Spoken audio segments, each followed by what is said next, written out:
Good evening everyone. എല്ലാവരും നമ്മുടെ session start ചെയ്യുന്നതിന് മുന്നേ ക്യാമറ ഓൺ ചെയ്യണം. I cannot see anyone screen.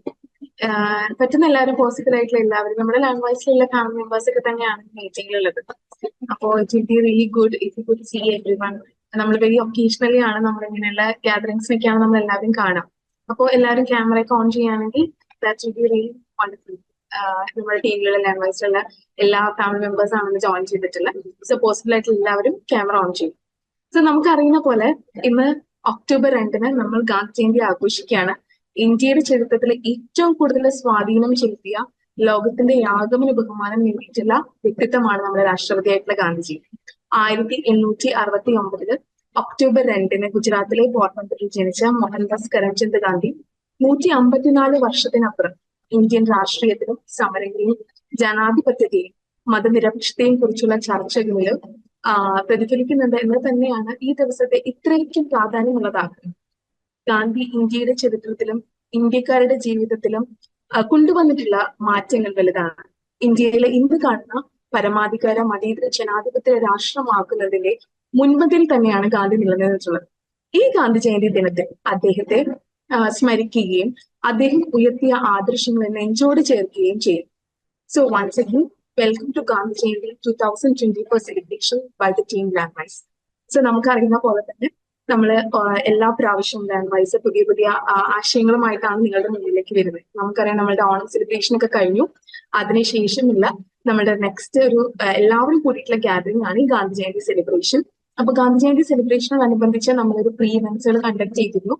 ഒന്ന് റീൽസ് കോമ്പറ്റീഷൻ ആയിരുന്നു, പിന്നെ അതുപോലെ തന്നെ പെയിന്റിംഗ് കോമ്പറ്റീഷൻ നമ്മൾ കണ്ടക്ട് ചെയ്തിരുന്നു. സോ അതുപോലെ തന്നെ നമുക്കിന്ന് ലൈവായിട്ട് നമ്മളൊരു കോമ്പറ്റീഷനും കൂടി നേരത്തെ അനൗൺസ് ചെയ്തിട്ടുണ്ടായിരുന്നു. അത് നമ്മുടെ ക്വിസ് കോമ്പറ്റീഷൻ ആണ്. സോ നമുക്കറിയാം നമ്മൾ പഠിക്കുന്ന സമയത്ത് സ്കൂളിലൊക്കെ പഠിക്കുന്ന സമയത്ത് നമ്മൾ കേട്ടിട്ടുള്ളതായിരിക്കും ഗാന്ധിയൻ ക്വിസ്, അല്ലെങ്കിൽ എപ്പോഴും നമ്മുടെ ഇന്ത്യൻ ഹിസ്റ്ററിയുമായിട്ട് റിലേറ്റ് ചെയ്ത് വരുന്ന കാര്യങ്ങളൊക്കെ ആയിട്ട് ഇപ്പോഴും പലരും പഠിക്കുന്നത്, നമ്മുടെ കുട്ടികൾ സ്കൂളുകളിലൊക്കെ പഠിക്കുന്നതും അതിനെപ്പറ്റി കൂടുതൽ അറിയാനൊക്കെ ആഗ്രഹിക്കുന്നതാണ് നമുക്ക് ചരിത്രം എന്ന് പറയുന്നത്. സോ അപ്പൊ അതൊക്കെ റിലേറ്റ് ചെയ്തുകൊണ്ട് നമുക്ക് ഇന്നൊരു ക്വിസ് കോമ്പറ്റീഷൻ കണ്ടക്ട് ചെയ്യുന്നുണ്ട് ലൈവായിട്ട്. അതുപോലെ തന്നെ നമ്മളുടെ ഓൾറെഡി നടത്തിയിട്ടുള്ള 3 ഇവന്റ്സിന്റെ റിസൾട്ട്സുകളും നമ്മളിവിടെ അനൗൺസ് ചെയ്യുന്നതായിരിക്കും. അപ്പൊ ഇന്നത്തെ നമ്മളുടെ ലൈവ് ആയിട്ടുള്ള ക്വിസ് കോമ്പറ്റീഷൻ കണ്ടക്ട് ചെയ്യുന്നതിന് വേണ്ടിയിട്ട് നമ്മളുടെ കൂടെ ഇന്ന് ലാംഗ്വേജിന്റെ സിഇഒ ആയിട്ടുള്ള റഹി സാറും അതുപോലെ തന്നെ ഫ്ലിപ്കാർട്സിന്റെ സിഇഒ ആയിട്ടുള്ള അബി സാറും നമ്മുടെ കൂടെ ജോയിൻ ചെയ്തിട്ടുണ്ട്. റഹി സാറും അബി സാറായിരിക്കും ഇന്നത്തെ നമ്മുടെ ക്വിസ് മാസ്റ്റേഴ്സ് ആയിട്ട് നമ്മുടെ കൂടെ ജോയിൻ ചെയ്തിട്ടുള്ളത്. അപ്പോൾ നമ്മളുടെ ക്വിസ് മാസ്റ്റേഴ്സ് ആയിട്ട് റഹി സാറിനെ അബി സാറിനെ ഇൻവൈറ്റ് ചെയ്തു. അതുപോലെ തന്നെ ഇവിടെ ജോയിൻ ചെയ്തിട്ടുള്ള നമ്മുടെ എല്ലാ ലാംഗ്വേജ് ഫാമിലി മെമ്പേഴ്സിനെയും സോ എല്ലാവരും നമ്മുടെ ക്വിസ് കോമ്പറ്റീഷനിലൊക്കെ പാർട്ടിസിപ്പേറ്റ് ചെയ്യാം. സോ നന്നായിട്ട് പാർട്ടിസിപ്പേറ്റ് ചെയ്യുന്ന ഏറ്റവും കൂടുതൽ സ്കോർ ഒപ്റ്റെയിൻ ചെയ്യുന്നവർക്ക് ഒരു സർപ്രൈസ് ആയിട്ടുള്ള പ്രൈസസും കാര്യങ്ങളെല്ലാം ഉണ്ടാവും. അതുപോലെ തന്നെ അതിന്റെ ഇടയിൽ നമ്മളുടെ നേരത്തെ നടത്തിയ പ്രീ ഇവന്റ്സിന്റെ റിസൾട്ട്സുകളും അനൗൺസ് ചെയ്യുന്നുണ്ട്. So to officially conduct the program, quiz competition conducting I welcome Rahi sir and Abhi sir. Over to you, sir. Okay, thank you, Lindsay ma'am. Hi every one. അപ്പം നമ്മുടെ ക്വിസ് പ്രോഗ്രാം നമ്മൾ ഒഫീഷ്യലായി start ചെയ്യുന്നതാണ്. അപ്പൊ ലിൻസി മാം ഇൻട്രൊഡക്ഷനും കാര്യങ്ങളൊക്കെ നൽകിയിട്ടുണ്ട്. അപ്പൊ നേരെ നമുക്ക് ക്വിസ് പ്രോഗ്രാമിലോട്ട് സ്റ്റാർട്ട് ചെയ്യാം. അപ്പൊ അതിന് കുറച്ച് റൂൾസ് ഉണ്ട്. എങ്ങനെയാണ് നിങ്ങൾക്ക് എല്ലാവർക്കും ഡൗട്ട് ഉണ്ടാവും, ഇത് എങ്ങനെയാണ് ഇതിൽ പങ്കെടുക്കേണ്ടത്, എങ്ങനെയാണ് ആൻസർ ചെയ്യേണ്ടത് എന്നുള്ളതാണ് നിങ്ങളുടെ മനസ്സിലുണ്ടായിരിക്കുന്ന ഒരു സംശയം എന്നുള്ളത്. അത് ഇപ്പം ക്ലിയർ ആക്കി തരാം. അപ്പൊ എല്ലാവരും റെഡി ആയിരിക്കാം. പിന്നെ ഇതിന്റെ ശരി ഉത്തരം എന്നുള്ളത് നിങ്ങൾ ട്രൈ ചെയ്യാം. ചിലപ്പം നിങ്ങൾ പറയുന്ന ഏത് ഉത്തരം ആയി കഴിഞ്ഞാലും മടി കൂടാതെ നിങ്ങൾ അത് കമന്റ് ചെയ്യാന്നുള്ളതാണ്. അപ്പൊ നമുക്കിപ്പം ചാറ്റ് ബോക്സിൽ ഇപ്പൊ ഒരുപാട് പേര് ചാറ്റ് ചെയ്യുന്നുണ്ട്. അപ്പൊ ഇത് തന്നെയാണ് നമ്മുടെ ആൻസർ ചെയ്യേണ്ട വഴി എന്ന് പറയുന്നത്. അപ്പം ചോദ്യം ഇതിൽ പറയും. അപ്പം ഉത്തരം ചെയ്യേണ്ടതെന്ന് വെച്ച് കഴിഞ്ഞാൽ നിങ്ങൾക്ക് അറിയുന്ന ഉത്തരം നിങ്ങൾ ചാറ്റ് ബോക്സിൽ ഇട്ടിട്ട് ആൻസർ ചെയ്യാന്നുള്ളതാണ്. അപ്പൊ ക്യുക്കായിട്ട് ഏറ്റവും ക്യുക്കായിട്ട് ആൻസർ ചെയ്യുന്നവരായിരിക്കും നമ്മൾ സെലക്ട് ചെയ്യുന്നുണ്ടാവുക. അപ്പൊ നമ്മുടെ ഇൻവിജിലേറ്റേഴ്സ് ആയിട്ട് അക്കാഡമിക് അഫയേഴ്സ് ഹെഡ് ആയിട്ടുള്ള അശോക് സാർ ഉണ്ട്. അതുപോലെ തന്നെ മെന്റേഴ്സ് ആയിട്ടുള്ള അശ്വതി മാമും തഹസീൻ മാമും നിങ്ങളുടെ പോയിന്റ്സ് കൗണ്ട് ചെയ്യാൻ വേണ്ടിയിട്ട് ഇവിടെ റെഡിയാണ്. അപ്പം ഏറ്റവും ക്യുക്കായിട്ട് കറക്റ്റ് ആൻസർ ചെയ്യുന്നവരെ അവർ നോട്ട് ഡൗൺ ചെയ്യുന്നതായിരിക്കും. അതുപോലെ തന്നെ ഇതിന്റെ വിന്നേഴ്സിനെ ഈ ഒരു പ്രോഗ്രാമിന്റെ എൻഡിൽ അനൗൺസ് ചെയ്യുന്നതായിരിക്കും. അപ്പം ഇതിൽ സീരിയസ് ആയിട്ട് പങ്കെടുക്കുന്ന എല്ലാവരും ലാസ്റ്റ് വരെ ഈ പ്രോഗ്രാമിന്റെ ഭാഗമായിട്ട് നിങ്ങൾ ഉണ്ടായിരിക്കുക. പിന്നെ വേറെ എന്നുള്ളതെന്ന് വെച്ച് കഴിഞ്ഞാൽ എല്ലാവരും അവരുടെ പേരിലായിരിക്കില്ല ഇപ്പം ജോയിൻ ചെയ്തിട്ടുണ്ടാവുക. അപ്പം ചിലർ ഐഫോൺ എന്ന് കാണുന്നുണ്ട്, ചിലപ്പോൾ ഗാലക്സി അല്ലെങ്കിൽ റെഡ്മി എന്നൊക്കെ പറഞ്ഞിട്ടൊക്കെ പേരിൽ ഇതിൽ ജോയിൻ ചെയ്തിട്ടുണ്ടാവും. പിന്നെ അതുപോലെ തന്നെ ഇപ്പം ഒരുപാട് പേര് ഇതിൽ കാണുന്നുണ്ട്, ഫാത്തിമ, നീമ, രേഖ എന്നൊക്കെ പറഞ്ഞിട്ട് ഒരുപാട് പേരുകൾ കാണുന്നുണ്ട്. പക്ഷെ ഇവരൊന്നും ആരാണ് ഏത് മെന്ററിന്റെ അണ്ടറിൽ വരുന്നതാണ്, നമ്മുടെ മെന്റർഷിപ്പിലാണോ നോൺ മെന്റർഷിപ്പിലാണോ, നോൺ മെന്റർഷിപ്പിലാണെങ്കിൽ നിങ്ങളുടെ SSC ആരാണ്, മെന്റർഷിപ്പിലാണ് നിങ്ങളുടെ മെന്റേഴ്സ് ആരാണെന്ന് നമുക്ക് അറിയില്ല. അപ്പോൾ നിങ്ങളുടെ ആ ഒരു പ്രൊഫൈൽ നെയിം ആയിരിക്കും നമ്മളിപ്പം ഇവിടെ നോട്ട് ഡൗൺ ചെയ്യുന്നുണ്ടാവുക. അപ്പൊ ലാസ്റ്റ് നിങ്ങളുടെ പ്രൊഫൈൽ നെയിം വെച്ചിട്ടായിരിക്കും ഇതിന്റെ റിസൾട്ട് അനൗൺസ് ചെയ്യുന്നുണ്ടാവുക. അപ്പൊ വിളിക്കുമ്പോൾ നിങ്ങൾ അൺമ്യൂട്ട് ചെയ്തിട്ടോ അല്ലെങ്കിൽ വീഡിയോ ഓൺ ആക്കിയിട്ടോ അല്ലെങ്കിൽ ചാറ്റ് ബോക്സിൽ നിങ്ങളുടെ ക്രെഡൻഷ്യൽസ്, വിന്നേഴ്സ് ആയിട്ടുള്ളവർ നിങ്ങളുടെ ക്രെഡൻഷ്യൽസ് റിവീൽ ചെയ്യണം. എന്നാൽ മാത്രമേ നിങ്ങൾ ആരാണ് എന്നുള്ളത് നമുക്ക് കറക്റ്റ് മനസ്സിലാക്കാൻ പറ്റുള്ളൂ. അപ്പൊ അതുകൊണ്ട് നിങ്ങൾ പങ്കെടുക്കുന്നവരെല്ലാവരും തന്നെ ശരി ഉത്തരമൊക്കെ നിങ്ങൾക്ക് അറിയാലോ. അപ്പൊ നിങ്ങൾക്ക് ഏകദേശം വിന്നിങ് ചാൻസസ് ഒക്കെ ഉണ്ടെങ്കിൽ പിന്നെ ലാസ്റ്റ് ഇതിന്റെ ഇടയ്ക്കൊക്കെ ജോയിൻ ചെയ്യുന്നവർക്കും, കാരണം എല്ലാവർക്കും എല്ലാത്തിന്റെയും ഉത്തരം അറിഞ്ഞുകൊള്ളുന്നില്ല. അതുകൊണ്ട് എല്ലാവരും തന്നെ നല്ല രീതിയിൽ പാർട്ടിസിപ്പേറ്റ് ചെയ്യുക. പിന്നെ ലാസ്റ്റിലായിരിക്കും അത് ചോദിക്കുന്നുണ്ടാവുക, നിങ്ങളുടെ ക്രെഡൻഷ്യൽസ്, അതായത് നിങ്ങൾ ഏത് ബാച്ചാണ്, അതുപോലെ തന്നെ നിങ്ങളുടെ ഫുൾ നെയിം, അതുപോലെ തന്നെ മെന്റർഷിപ്പിലാണെങ്കിൽ മെന്റർ ആരാണ്, അതുപോലെ തന്നെ നിങ്ങൾ നോൺ മെന്റർഷിപ്പ് ബാച്ചിലാണെങ്കിൽ സ്റ്റുഡന്റ് സക്സസ് എക്സിക്യൂട്ടീവ് ആരാണ് നിങ്ങളുടെ. അപ്പൊ അതൊക്കെ പറഞ്ഞു കഴിഞ്ഞാൽ മാത്രമേ നമുക്ക് ഗിഫ്റ്റ്സും കാര്യങ്ങളൊക്കെ നിങ്ങൾക്ക് സെൻഡ് ചെയ്യാൻ പറ്റുള്ളൂ. അപ്പൊ അതുകൊണ്ട് എല്ലാവരും ലാസ്റ്റ് വരെ വളരെ ആക്റ്റീവായിട്ട് തന്നെ നിങ്ങൾ ഇതിൽ പാർട്ടിസിപ്പേറ്റ് ചെയ്യുക. മടി കൂടാതെ നിങ്ങൾ ആൻസേഴ്സ് ചെയ്യുക. ഓക്കെ, അപ്പം എല്ലാവരും റെഡി ആണെങ്കിൽ ഒന്ന് ചാറ്റ് ബോക്സിൽ അറിയിച്ചാൽ നമുക്ക് ഫസ്റ്റ് ക്വസ്റ്റ്യനിലോട്ട് പോവാം. ഓക്കെ, എല്ലാം ഓക്കെ അല്ലേ? റൂൾസ് ഒക്കെ എല്ലാവർക്കും ക്ലിയർ അല്ലേ? അതെ, ഇതുപോലെ തന്നെയാണ് നിങ്ങളുടെ ആൻസേഴ്സും വളരെ ക്വിക്കായിട്ട് ഒരുപാട് പേര് ഇപ്പൊ ഏകദേശം നമുക്ക് 170 ആക്റ്റീവ് പാർട്ടിസിപ്പൻസ് ഇപ്പൊ നമുക്കുണ്ട്. അപ്പൊ എല്ലാവരും റെഡി ആണെന്ന് വിചാരിക്കുന്നു. അപ്പൊ നമുക്ക് ഫസ്റ്റ് ക്വസ്റ്റ്യനിലോട്ട് പോവാം. അപ്പൊ അതിന് മുന്നേ ആയിട്ട് നമുക്ക് ക്വിസിന്റെ ഒരു ഘടന ഒന്ന് നമുക്ക് ഡിസ്കസ് ചെയ്യാം. അപ്പം 6 സെക്ഷൻസ് ആയിട്ടാണ് ഈ ക്വിസ് പ്രോഗ്രാം നമ്മൾ നടത്തുന്നത്. നിങ്ങൾക്ക് കാണാം ഇവിടെ 6 സെക്ഷൻസ് നമ്മൾ ലിസ്റ്റ് ഡൗൺ ചെയ്തിട്ടുണ്ട്. അപ്പൊ അതിലെ 6 സെക്ഷൻസ് ഒന്ന് ഞാൻ ക്വിക്കായിട്ടൊന്ന് ഗോ ത്രൂ ചെയ്യാം. ഐഡന്റിറ്റി ബേസ്ഡ് ട്രിവിയ ആണ് ആദ്യത്തെ വരുന്നത്. അപ്പൊ അതിൽ നമ്മൾ കുറച്ച് ക്ലൂസ് തരും. അപ്പൊ അതിൽ ആരാണ് അല്ലെങ്കിൽ ഏത് പ്ലേസ് ആണ് എന്നുള്ളത് നിങ്ങൾ കണ്ടെത്തേണ്ടി വരും. രണ്ടാമത്തെ സെക്ഷൻ വിഷ്വൽ ഇന്റർപ്രിട്ടേഷൻ ആണ്. കുറച്ച് വിഷ്വൽസ് നിങ്ങൾക്ക് കാണിക്കും, അത് ബേസ് ചെയ്തുകൊണ്ട് നിങ്ങൾ ആൻസർ ചെയ്യാന്നുള്ളതാണ്. പിന്നെ മൂന്നാമത്തെ സെഷൻ ഓഡിയോസ് നിങ്ങളെ കേൾപ്പിക്കും, എന്നിട്ട് അത് ഐഡന്റിഫൈ ചെയ്യുക, എന്താണെന്നുള്ള കാര്യങ്ങൾ നിങ്ങൾ ഐഡന്റിഫൈ ചെയ്യുക എന്നുള്ളതാണ്. പിന്നെ ക്രോണോളജിക്കൽ ചാലഞ്ചസ്, അതായത് ഡേറ്റുകൾ നിങ്ങൾ കറക്റ്റ് ആയിട്ട് അറേഞ്ച് ചെയ്യുക എന്നുള്ളത് ഒരു ചോദ്യമാണ്. പിന്നെ വാട്ട് ഈഫ് സിനാരിയോ, അത് ഭയങ്കര ഇൻട്രസ്റ്റിംഗ് ആയിട്ടുള്ള ഒരു സെക്ഷൻ ആണ്. അപ്പൊ എല്ലാവരും അത് ലാസ്റ്റിലോട്ടാണ് വരുന്നത്, എന്താണെന്നുള്ളത് അപ്പം ഡീറ്റെയിൽ ആയിട്ട് പറഞ്ഞുതരാം.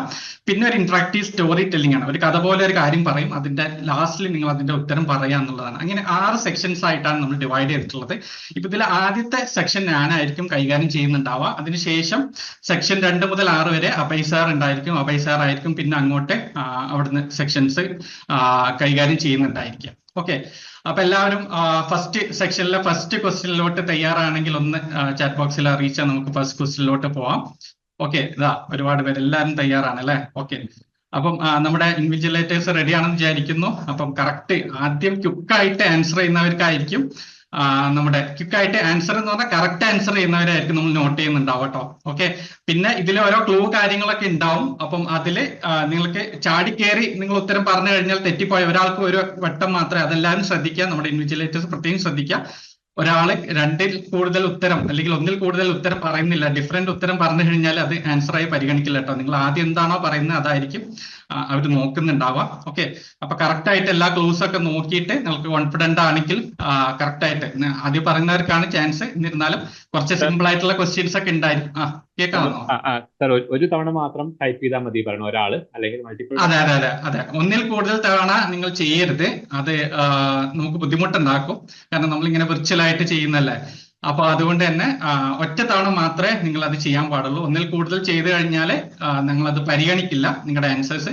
നിങ്ങൾ ചിലപ്പോൾ കറക്റ്റ് ആയിട്ട് ഫസ്റ്റ് പറഞ്ഞിട്ടുണ്ടാവും, പിന്നെ നിങ്ങൾ ചെയ്യുന്നത് തെറ്റായിരിക്കും. അല്ലെങ്കിൽ ഫസ്റ്റ് കറക്റ്റ് അല്ലാണ്ട് നിങ്ങൾ ടൈപ്പ് ചെയ്തിട്ടുണ്ടാവും, സെക്കൻഡ് പറയുന്നത് കറക്റ്റ് ആയിരിക്കും. പക്ഷെ സെക്കൻഡ് പറയുന്നത് നമ്മൾ പരിഗണിക്കില്ല. അത് ഒറ്റ ആൻസർ ഒരാൾ ചെയ്യാൻ പാടുള്ളൂ. ഓക്കെ, പിന്നെ വേറെ ട്രെൻഡ് ഉണ്ട്, ഒരാൾ ഉത്തരം പറഞ്ഞു കഴിഞ്ഞാൽ അത് തന്നെ എല്ലാവരും ടൈപ്പ് ചെയ്തുന്ന രീതി ഉണ്ട്. പക്ഷെ അത് കറക്റ്റ് ആവണമെന്നില്ല കേട്ടോ. അങ്ങനെയും ചെയ്യേണ്ട ആവശ്യമില്ല, നിങ്ങൾക്ക് അറിയുന്ന ഉത്തരം നിങ്ങൾ ചെയ്യാന്നുള്ളതാണ്. ഓക്കെ, അപ്പൊ നമുക്ക് സ്റ്റാർട്ട് ചെയ്യാം. ഓക്കെ, എല്ലാവരും റെഡി ആണെന്ന് വിചാരിക്കുന്നു. അപ്പൊ നമുക്ക് ഈ ഒരു സെക്ഷനിൽ 4 ക്വസ്റ്റ്യൻസ് ഉണ്ടായിരിക്കും കേട്ടോ. 4 ക്വസ്റ്റ്യൻസ് ആണ് ഐഡന്റിറ്റി ബേസ്ഡ് ട്രിവിയൽ ഉണ്ടായിരിക്കുക. നിങ്ങൾക്ക് ഓരോ ക്വസ്റ്റ്യനിലും നിങ്ങൾക്ക് കുറച്ചധികം ക്ലൂസ് 1 by 1 ആയിട്ട് തരും.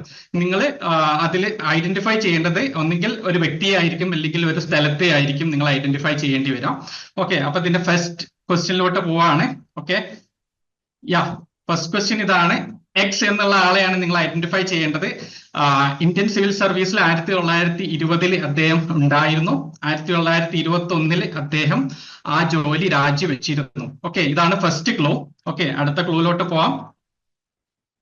ഓക്കെ, അദ്ദേഹം റംഗൂൺ മ്യാൻമാറിൽ ആസാദ് ഹിന്ദ് ബാങ്ക് എന്നുള്ള ഒരു ബാങ്ക് സ്ഥാപിച്ചിട്ടുണ്ടായിരുന്നു എന്നുള്ളതാണ് രണ്ടാമത്തെ ക്ലൂ എന്ന് പറയുന്നത്. ഓക്കെ, 1920 ഇന്ത്യൻ സിവിൽ സർവീസിൽ ജോയിൻ ചെയ്തു, 21 രാജിവെച്ചു. രണ്ടാമത്തെ ക്ലൂ എന്ന് പറയുന്നത് ആസാദ് ഹിന്ദ് ബാങ്ക് എന്നുള്ള ബാങ്ക് അദ്ദേഹം മ്യാൻമാറിൽ അല്ലെങ്കിൽ അന്നത്തെ യംഗൂണിൽ അദ്ദേഹം സ്ഥാപിച്ചിട്ടുണ്ടായിരുന്നു. ഓക്കെ, മൂന്നാമത്തെ ക്ലൂ എന്ന് പറയുന്നത് വളരെ സിമ്പിൾ ആണ്. The first person to address Mahatma Gandhi as father of nation. ആരാണ്? പെട്ടെന്ന് ഒരുപാട് ഉത്തരങ്ങൾ വരുന്നുണ്ട്, ഒരുപാട് ഉത്തരങ്ങൾ കാണാൻ പറ്റുന്നുണ്ട്.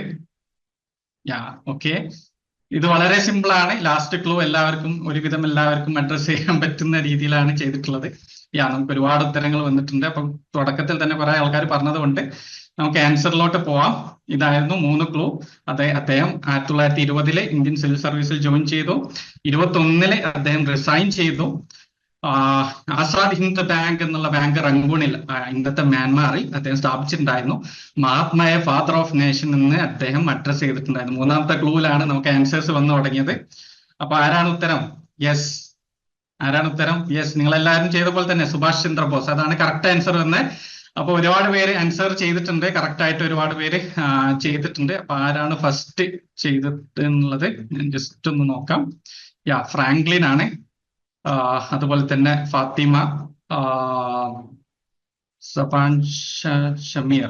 ഷബാന ഷമീർ, ഓക്കെ, മുരളീധരൻ, ജിംന. ഓക്കെ, കുറെ പേര് ആൻസർ ചെയ്തിട്ടുണ്ട്. അപ്പം എല്ലാവരും ഞാൻ നേരത്തെ പറഞ്ഞ പോലെ ഫ്രാങ്ക്ലിൻ എന്നുള്ളത് ശരിക്കുള്ള പേരാണെന്ന് അറിയില്ല. അപ്പം നിങ്ങൾ എല്ലാവരും ലാസ്റ്റ് വരെ ഉണ്ടായിരിക്കുക.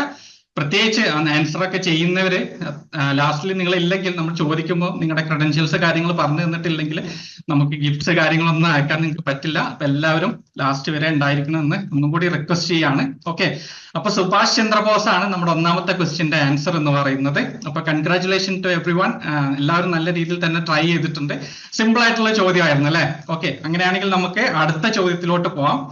അടുത്ത ചോദ്യം എന്ന് പറയുന്നത് ഒരാളെ കണ്ടുപിടിക്കാനാണ്. കുറച്ചൊരു കോംപ്ലിക്കേറ്റഡ് ആയിട്ടുള്ള ചോദ്യമാണ്. എല്ലാവരും ശ്രദ്ധയോടെ എല്ലാ ക്ലൂവും കേട്ടതിന് ശേഷം മാത്രം ആൻസർ ചെയ്യാൻ ശ്രമിക്കുക. അപ്പൊ ഇദ്ദേഹം എക്സ് വാസ് ബോൺ ഇൻ 26 ഫെബ്രുവരി 1864. 1864 ഇദ്ദേഹം ജനിച്ചത്. തിരുവനന്തപുരം ഡിസ്ട്രിക്റ്റിലെ പള്ളിപ്പുറം എന്ന പ്രദേശത്താണ്. കേരളക്കാരനാണ്, മലയാളിയാണ്. പള്ളിപ്പുറം എന്ന പ്രദേശത്താണ് ഇദ്ദേഹം ജനിച്ചത്. അദ്ദേഹത്തിന്റെ ചെറുപ്രായത്തിൽ തന്നെ റവല്യൂഷണറി ആക്ടിവിറ്റീസിലൊക്കെ വളരെ ആക്റ്റീവായിട്ട് പങ്കെടുത്ത ഒരു സ്വതന്ത്ര സമര സേനാനിയും 1864 ജനിച്ച, അതായത് ഗാന്ധിജിയുടെ ഒക്കെ സമകാലത്ത് 1869 ഗാന്ധിയേക്കാൾ മുന്നേ ജനിച്ച ഒരു വ്യക്തിത്വമാണ്. മലയാളിയാണ്. വളരെ യങ് ഏജിൽ തന്നെ അദ്ദേഹം റവല്യൂഷണറി ആക്ടിവിറ്റീസിലൊക്കെ അദ്ദേഹം പങ്കെടുത്തിട്ടുണ്ടായിരുന്നു. ഓക്കെ, ഇദ്ദേഹത്തെ സ്വാമി വിവേകാനന്ദനും ഡോക്ടർ പൽപ്പും ലണ്ടനിൽ ബ്രിട്ടീഷ് പാർലമെന്റിലെ മലബാറിലുള്ള തീയ കമ്മ്യൂണിറ്റീസ് അനുഭവിക്കുന്ന പ്രശ്നങ്ങളെ കുറിച്ച് അഡ്രസ് ചെയ്യാൻ വേണ്ടിയിട്ട് ബ്രിട്ടീഷ് പാർലമെന്റിൽ ക്യാമ്പയിൻ ചെയ്യാൻ വേണ്ടിയിട്ട് അദ്ദേഹത്തെ നിയോഗിച്ചിട്ടുണ്ടായിരുന്നു. ഓക്കെ, ഒരുപാട് ഉത്തരങ്ങൾ വരുന്നുണ്ട്. ഇത് രണ്ടാമത്തെ ക്ലൂ ആണ്. ഓക്കെ, ഒരുപാട് ഡിഫറെന്റ് കൈൻഡ്സ് ഓഫ് ഉത്തരം വരുന്നുണ്ട്. അപ്പൊ എന്തായാലും സ്വാമി വിവേകാനന്ദൻ ഡോക്ടർ പൽപ്പു അല്ല. ഇവർ രണ്ടുപേരും ഇദ്ദേഹത്തെ ബ്രിട്ടീഷ് പാർലമെന്റിൽ മലബാറിലെ തീയ കമ്മ്യൂണിറ്റീസ് അനുഭവിക്കുന്ന ഉച്ചനീചത്വങ്ങൾക്കെതിരെയൊക്കെ പോരാടാൻ വേണ്ടിയിട്ട് ബ്രിട്ടീഷ് പാർലമെന്റിൽ ക്യാമ്പയിൻ ചെയ്യാൻ വേണ്ടി ഇദ്ദേഹത്തെ നിയോഗിച്ചിട്ടുണ്ടായിരുന്നു. ഓക്കെ, മൂന്നാമത്തെ ക്ലൂ എന്ന് പറയുന്നത് ഇദ്ദേഹത്തെ മഹാത്മാഗാന്ധിയുടെ അഡ്വൈസർ ആയിട്ട് ഇദ്ദേഹം പ്രവർത്തിച്ചിട്ടുണ്ടായിരുന്നു. അപ്പൊ മഹാത്മാഗാന്ധി തുടക്കകാലത്ത് അദ്ദേഹത്തിന്റെ കർമ്മമേഖല എന്ന് പറയുന്നത് സൗത്ത് ആഫ്രിക്ക ആയിരുന്നു അല്ലെ? സൗത്ത് ആഫ്രിക്കയിൽ ഇന്ത്യക്കാരുടെ പ്രശ്നങ്ങളിലും കാര്യങ്ങളിലൊക്കെ ആക്റ്റീവായിട്ട് മഹാത്മാഗാന്ധി ഇൻവോൾവ് ചെയ്തിട്ടുണ്ടായിരുന്നു, ഇടപെട്ടിട്ടുണ്ടായിരുന്നു. അതിൽ മഹാത്മാഗാന്ധിയുടെ അഡ്വൈസർ ആയിട്ട് ഇദ്ദേഹം ചെയ്തിട്ടുണ്ടായിരുന്നു, അല്ലെങ്കിൽ ഇദ്ദേഹം ആക്റ്റീവായിട്ട് മഹാത്മാഗാന്ധിയെ ഹെൽപ്പ് ചെയ്തിട്ടുണ്ടായിരുന്നു. പിന്നെ ഇദ്ദേഹമാണ് മഹാത്മാഗാന്ധിയുടെ ഓട്ടോബയോഗ്രഫിയിൽ, എന്റെ സത്യാന്വേഷണ പരീക്ഷണ കഥ എന്നുള്ള ഓട്ടോബയോഗ്രഫിയിൽ ഒരേ ഒരു മലയാളിയെ മഹാത്മാഗാന്ധി പരാമർശിച്ചിട്ടുള്ളൂ. അത് ഇദ്ദേഹമാണ് എന്നുള്ളതാണ് അടുത്ത ക്ലൂ എന്ന് പറയുന്നത്. അതാ ഒരുപാട് ആൻസേഴ്സ് നമുക്ക് വന്നിട്ടുണ്ട്, ആരാണെന്നുള്ളത് ഡിഫറെന്റ് കൈൻഡ്സ് ഓഫ് ആൻസേഴ്സ് വന്നിട്ടുണ്ട്. ഓക്കെ, ഒരുപാട് ആൻസേഴ്സ് വന്നിട്ടുണ്ട്. യെസ്. ഒരുപാട് ഡിഫറെന്റ് ആൻസേഴ്സ് വരുന്നിട്ടുണ്ട്. അപ്പൊ നമുക്ക് ഇതിന്റെ ഉത്തരത്തിലേക്ക് പോവാം. അപ്പൊ ലാസ്റ്റ് ക്ലൂയിലോട്ടൊന്ന് പോവാം. ഇദ്ദേഹം മദ്രാസ് സ്റ്റാൻഡേർഡ് എന്നുള്ള ഒരു ന്യൂസ് പേപ്പർ പത്രാധിപരും അതിന്റെ ഫൗണ്ടറും ഇദ്ദേഹമായിരുന്നു.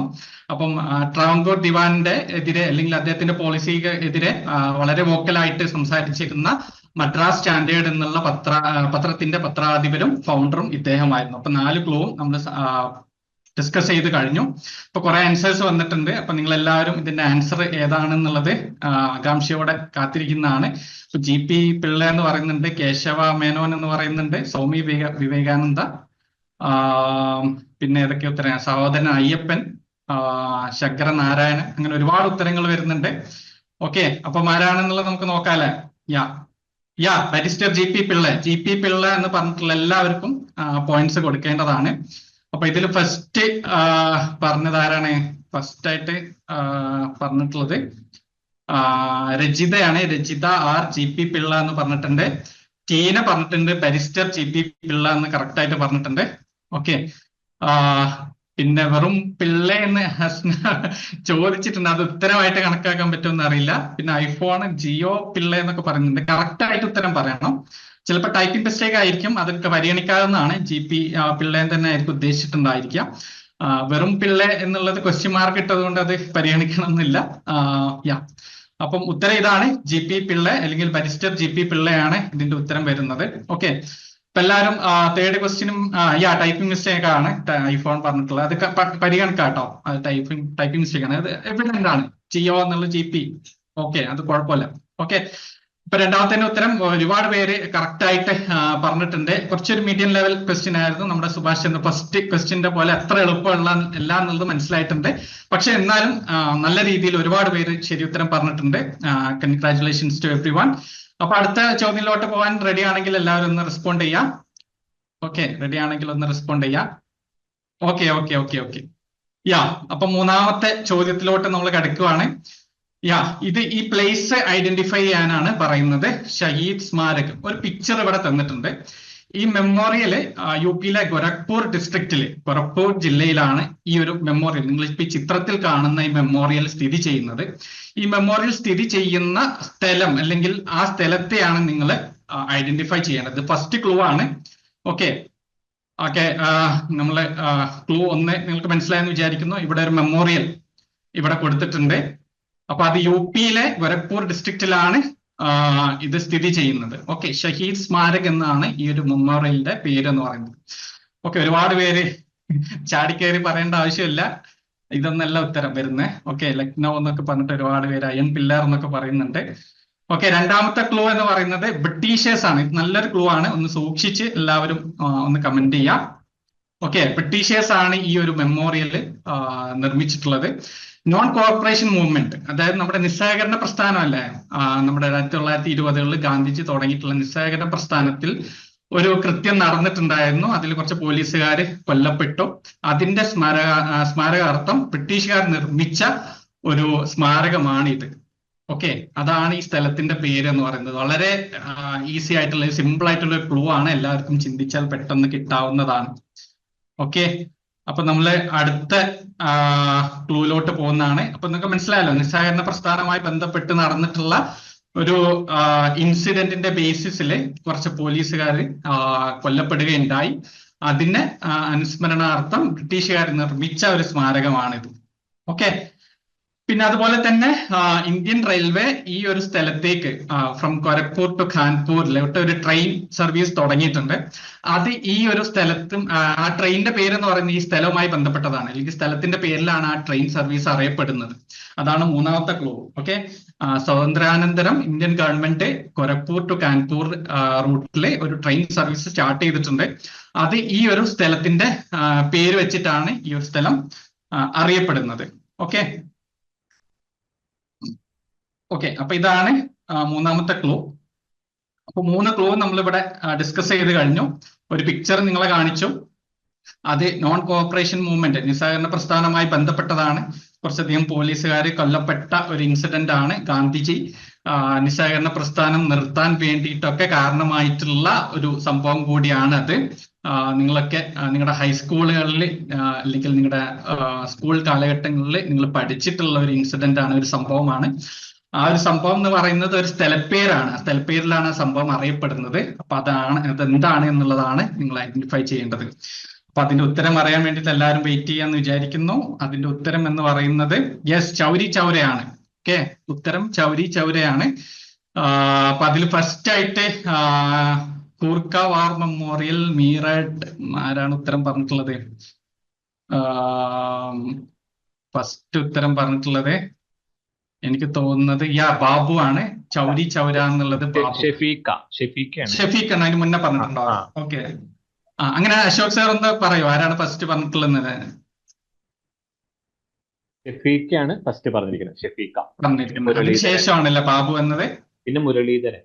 മുരളീധരൻ. ഓക്കെ, മുരളീധരൻ പറഞ്ഞിട്ടുണ്ട്. Okay, very good. ഓക്കെ, അപ്പൊ ഒരുപാട് പേര് ആൻസേഴ്സ് വന്നിട്ടുണ്ട്. അപ്പൊ അതിൽ ഒരുപാട് സ്ഥലപ്പേരുകൾ ഫസ്റ്റ് ക്ലൂവിൽ ഒരുപാട് പേര് ഒരുപാട് സ്ഥലപ്പേരുകൾ പറഞ്ഞിട്ടുണ്ടായിരുന്നു. പക്ഷെ അതൊന്നുമല്ല, സ്മാർട്ട് സിറ്റി എന്നുള്ള ഉത്തരമൊക്കെ വന്നിട്ടുണ്ടല്ലോ. ഷുവർ. ഓക്കെ, അപ്പം നമ്മുടെ ഉത്തരം എന്ന് പറയുന്നത് ചൗരി ചൗരയാണ്. അപ്പൊ നമ്മൾ നേരത്തെ ഒരു ട്രെയിനിന്റെ കാര്യം പറഞ്ഞല്ലോ, ചൗരി ചൗര എക്സ്പ്രസ് ആണ്. 15004 എന്നുള്ള ട്രെയിൻ നമ്പറിൽ വരുന്ന ട്രെയിനാണ് ഇന്ത്യൻ ഗവൺമെന്റ് ആ ഒരു സംഭവത്തെ അല്ലെങ്കിൽ ആ ഒരു സ്ഥലത്തെ ആസ്പദമാക്കിയിട്ട് ഒരു ട്രെയിൻ സർവീസ് ഉണ്ട്. ഗോരഖ്പൂർ ടു കാൺപൂർ വരെ പോകുന്ന ട്രെയിൻ സർവീസ് ഉണ്ട്. ചൗരി ചൗര എക്സ്പ്രസ് എന്നാണ് ട്രെയിൻ സർവീസിന്റെ പേര്. അപ്പൊ ചൗരി ചൗര എന്നുള്ളതാണ് മൂന്നാമത്തെ ചോദ്യത്തിന്റെ ഉത്തരം എന്ന് പറയുന്നത്. ഓക്കെ, ഒരുപാട് പേര് ബാബു ആണ് കേട്ടോ, ബാബു ആണ് ഫസ്റ്റ് പറഞ്ഞത്. ബാബു ആണ്, സെക്കൻഡ് ഷെഫീഖ, തേർഡ് മുരളീധരനാണ് പറഞ്ഞിരിക്കുന്നത്. ഓക്കെ, ഞാനത് ശ്രദ്ധിച്ചു. ബാബു പറഞ്ഞിട്ടുണ്ട്. Okay Babu, congratulation Babu. വളരെ ടഫ് ആയിട്ടുള്ള ഒരു ചോദ്യമാണ്. പക്ഷെ അതിലെ ആ ഒരു നോൺ കോർപ്പറേഷൻ മൂവ്മെന്റിന്റെ നിസ്സഹകരണ പ്രസ്ഥാനത്തിന്റെ ആ ഒരു ഓപ്ഷൻ വന്നപ്പോഴായിരുന്നു ഉത്തരം വന്നു തുടങ്ങിയത്. അത് വളരെ ഈസി ആയിട്ടുള്ള, അല്ലെങ്കിൽ കുറച്ചൊന്ന് ചിന്തിച്ചാൽ അത്ര ഈസി അല്ല എന്നറിയാം, എന്നിരുന്നാലും ഒരു നല്ല രീതിയിൽ ഗസ് അടിച്ചാൽ തീർച്ചയായിട്ടും നിങ്ങൾക്ക് ഉത്തരം അല്ലെങ്കിൽ ആൻസർ ചെയ്യാൻ പറ്റുന്ന ഒരു ക്വസ്റ്റ്യൻ കൂടിയായിരുന്നു ഇത്. ഓക്കെ, അപ്പം ഉത്തരം ചൗരി ചൗരയാണ്. നമ്മുടെ മൂന്നാമത്തെ ചോദ്യത്തിന്റെ ഉത്തരം ചൗരി ചൗരയാണ്. Congratulations everyone. ഏതായാലും നല്ല രീതിയിലുള്ള ഭയങ്കര വൈബ്രന്റ് ആയിട്ടുള്ള ഒരുപാട് വളരെ സന്തോഷമുണ്ട് ഇതിനൊക്കെ ഉത്തരം പറയുന്ന അത്രയും എന്താ പറയാ, ഇതിലൊക്കെ നല്ല ക്വിസിലൊക്കെ ഭയങ്കര ഇൻട്രസ്റ്റ് ഉള്ള ഒരുപാട് പേരുണ്ടെന്ന് മനസ്സിലായിട്ടുണ്ട്.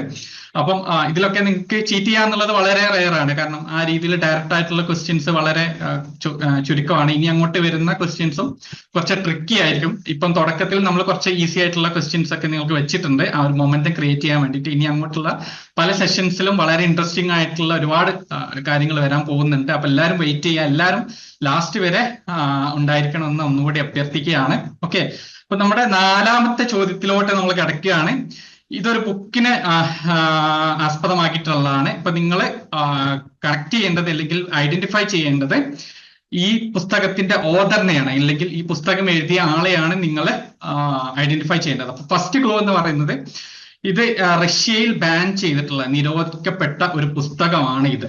ഓക്കെ, അപ്പൊ ആ പുസ്തകത്തിന്റെ പേരല്ല, നിങ്ങൾ ആരാണ് അത് എഴുതിയത് എന്നുള്ളതാണ് നിങ്ങൾ ഐഡന്റിഫൈ ചെയ്യേണ്ടത്. ഓക്കെ, അതാണ് ക്വസ്റ്റ്യൻ, അതായിരിക്കും കേട്ടോ.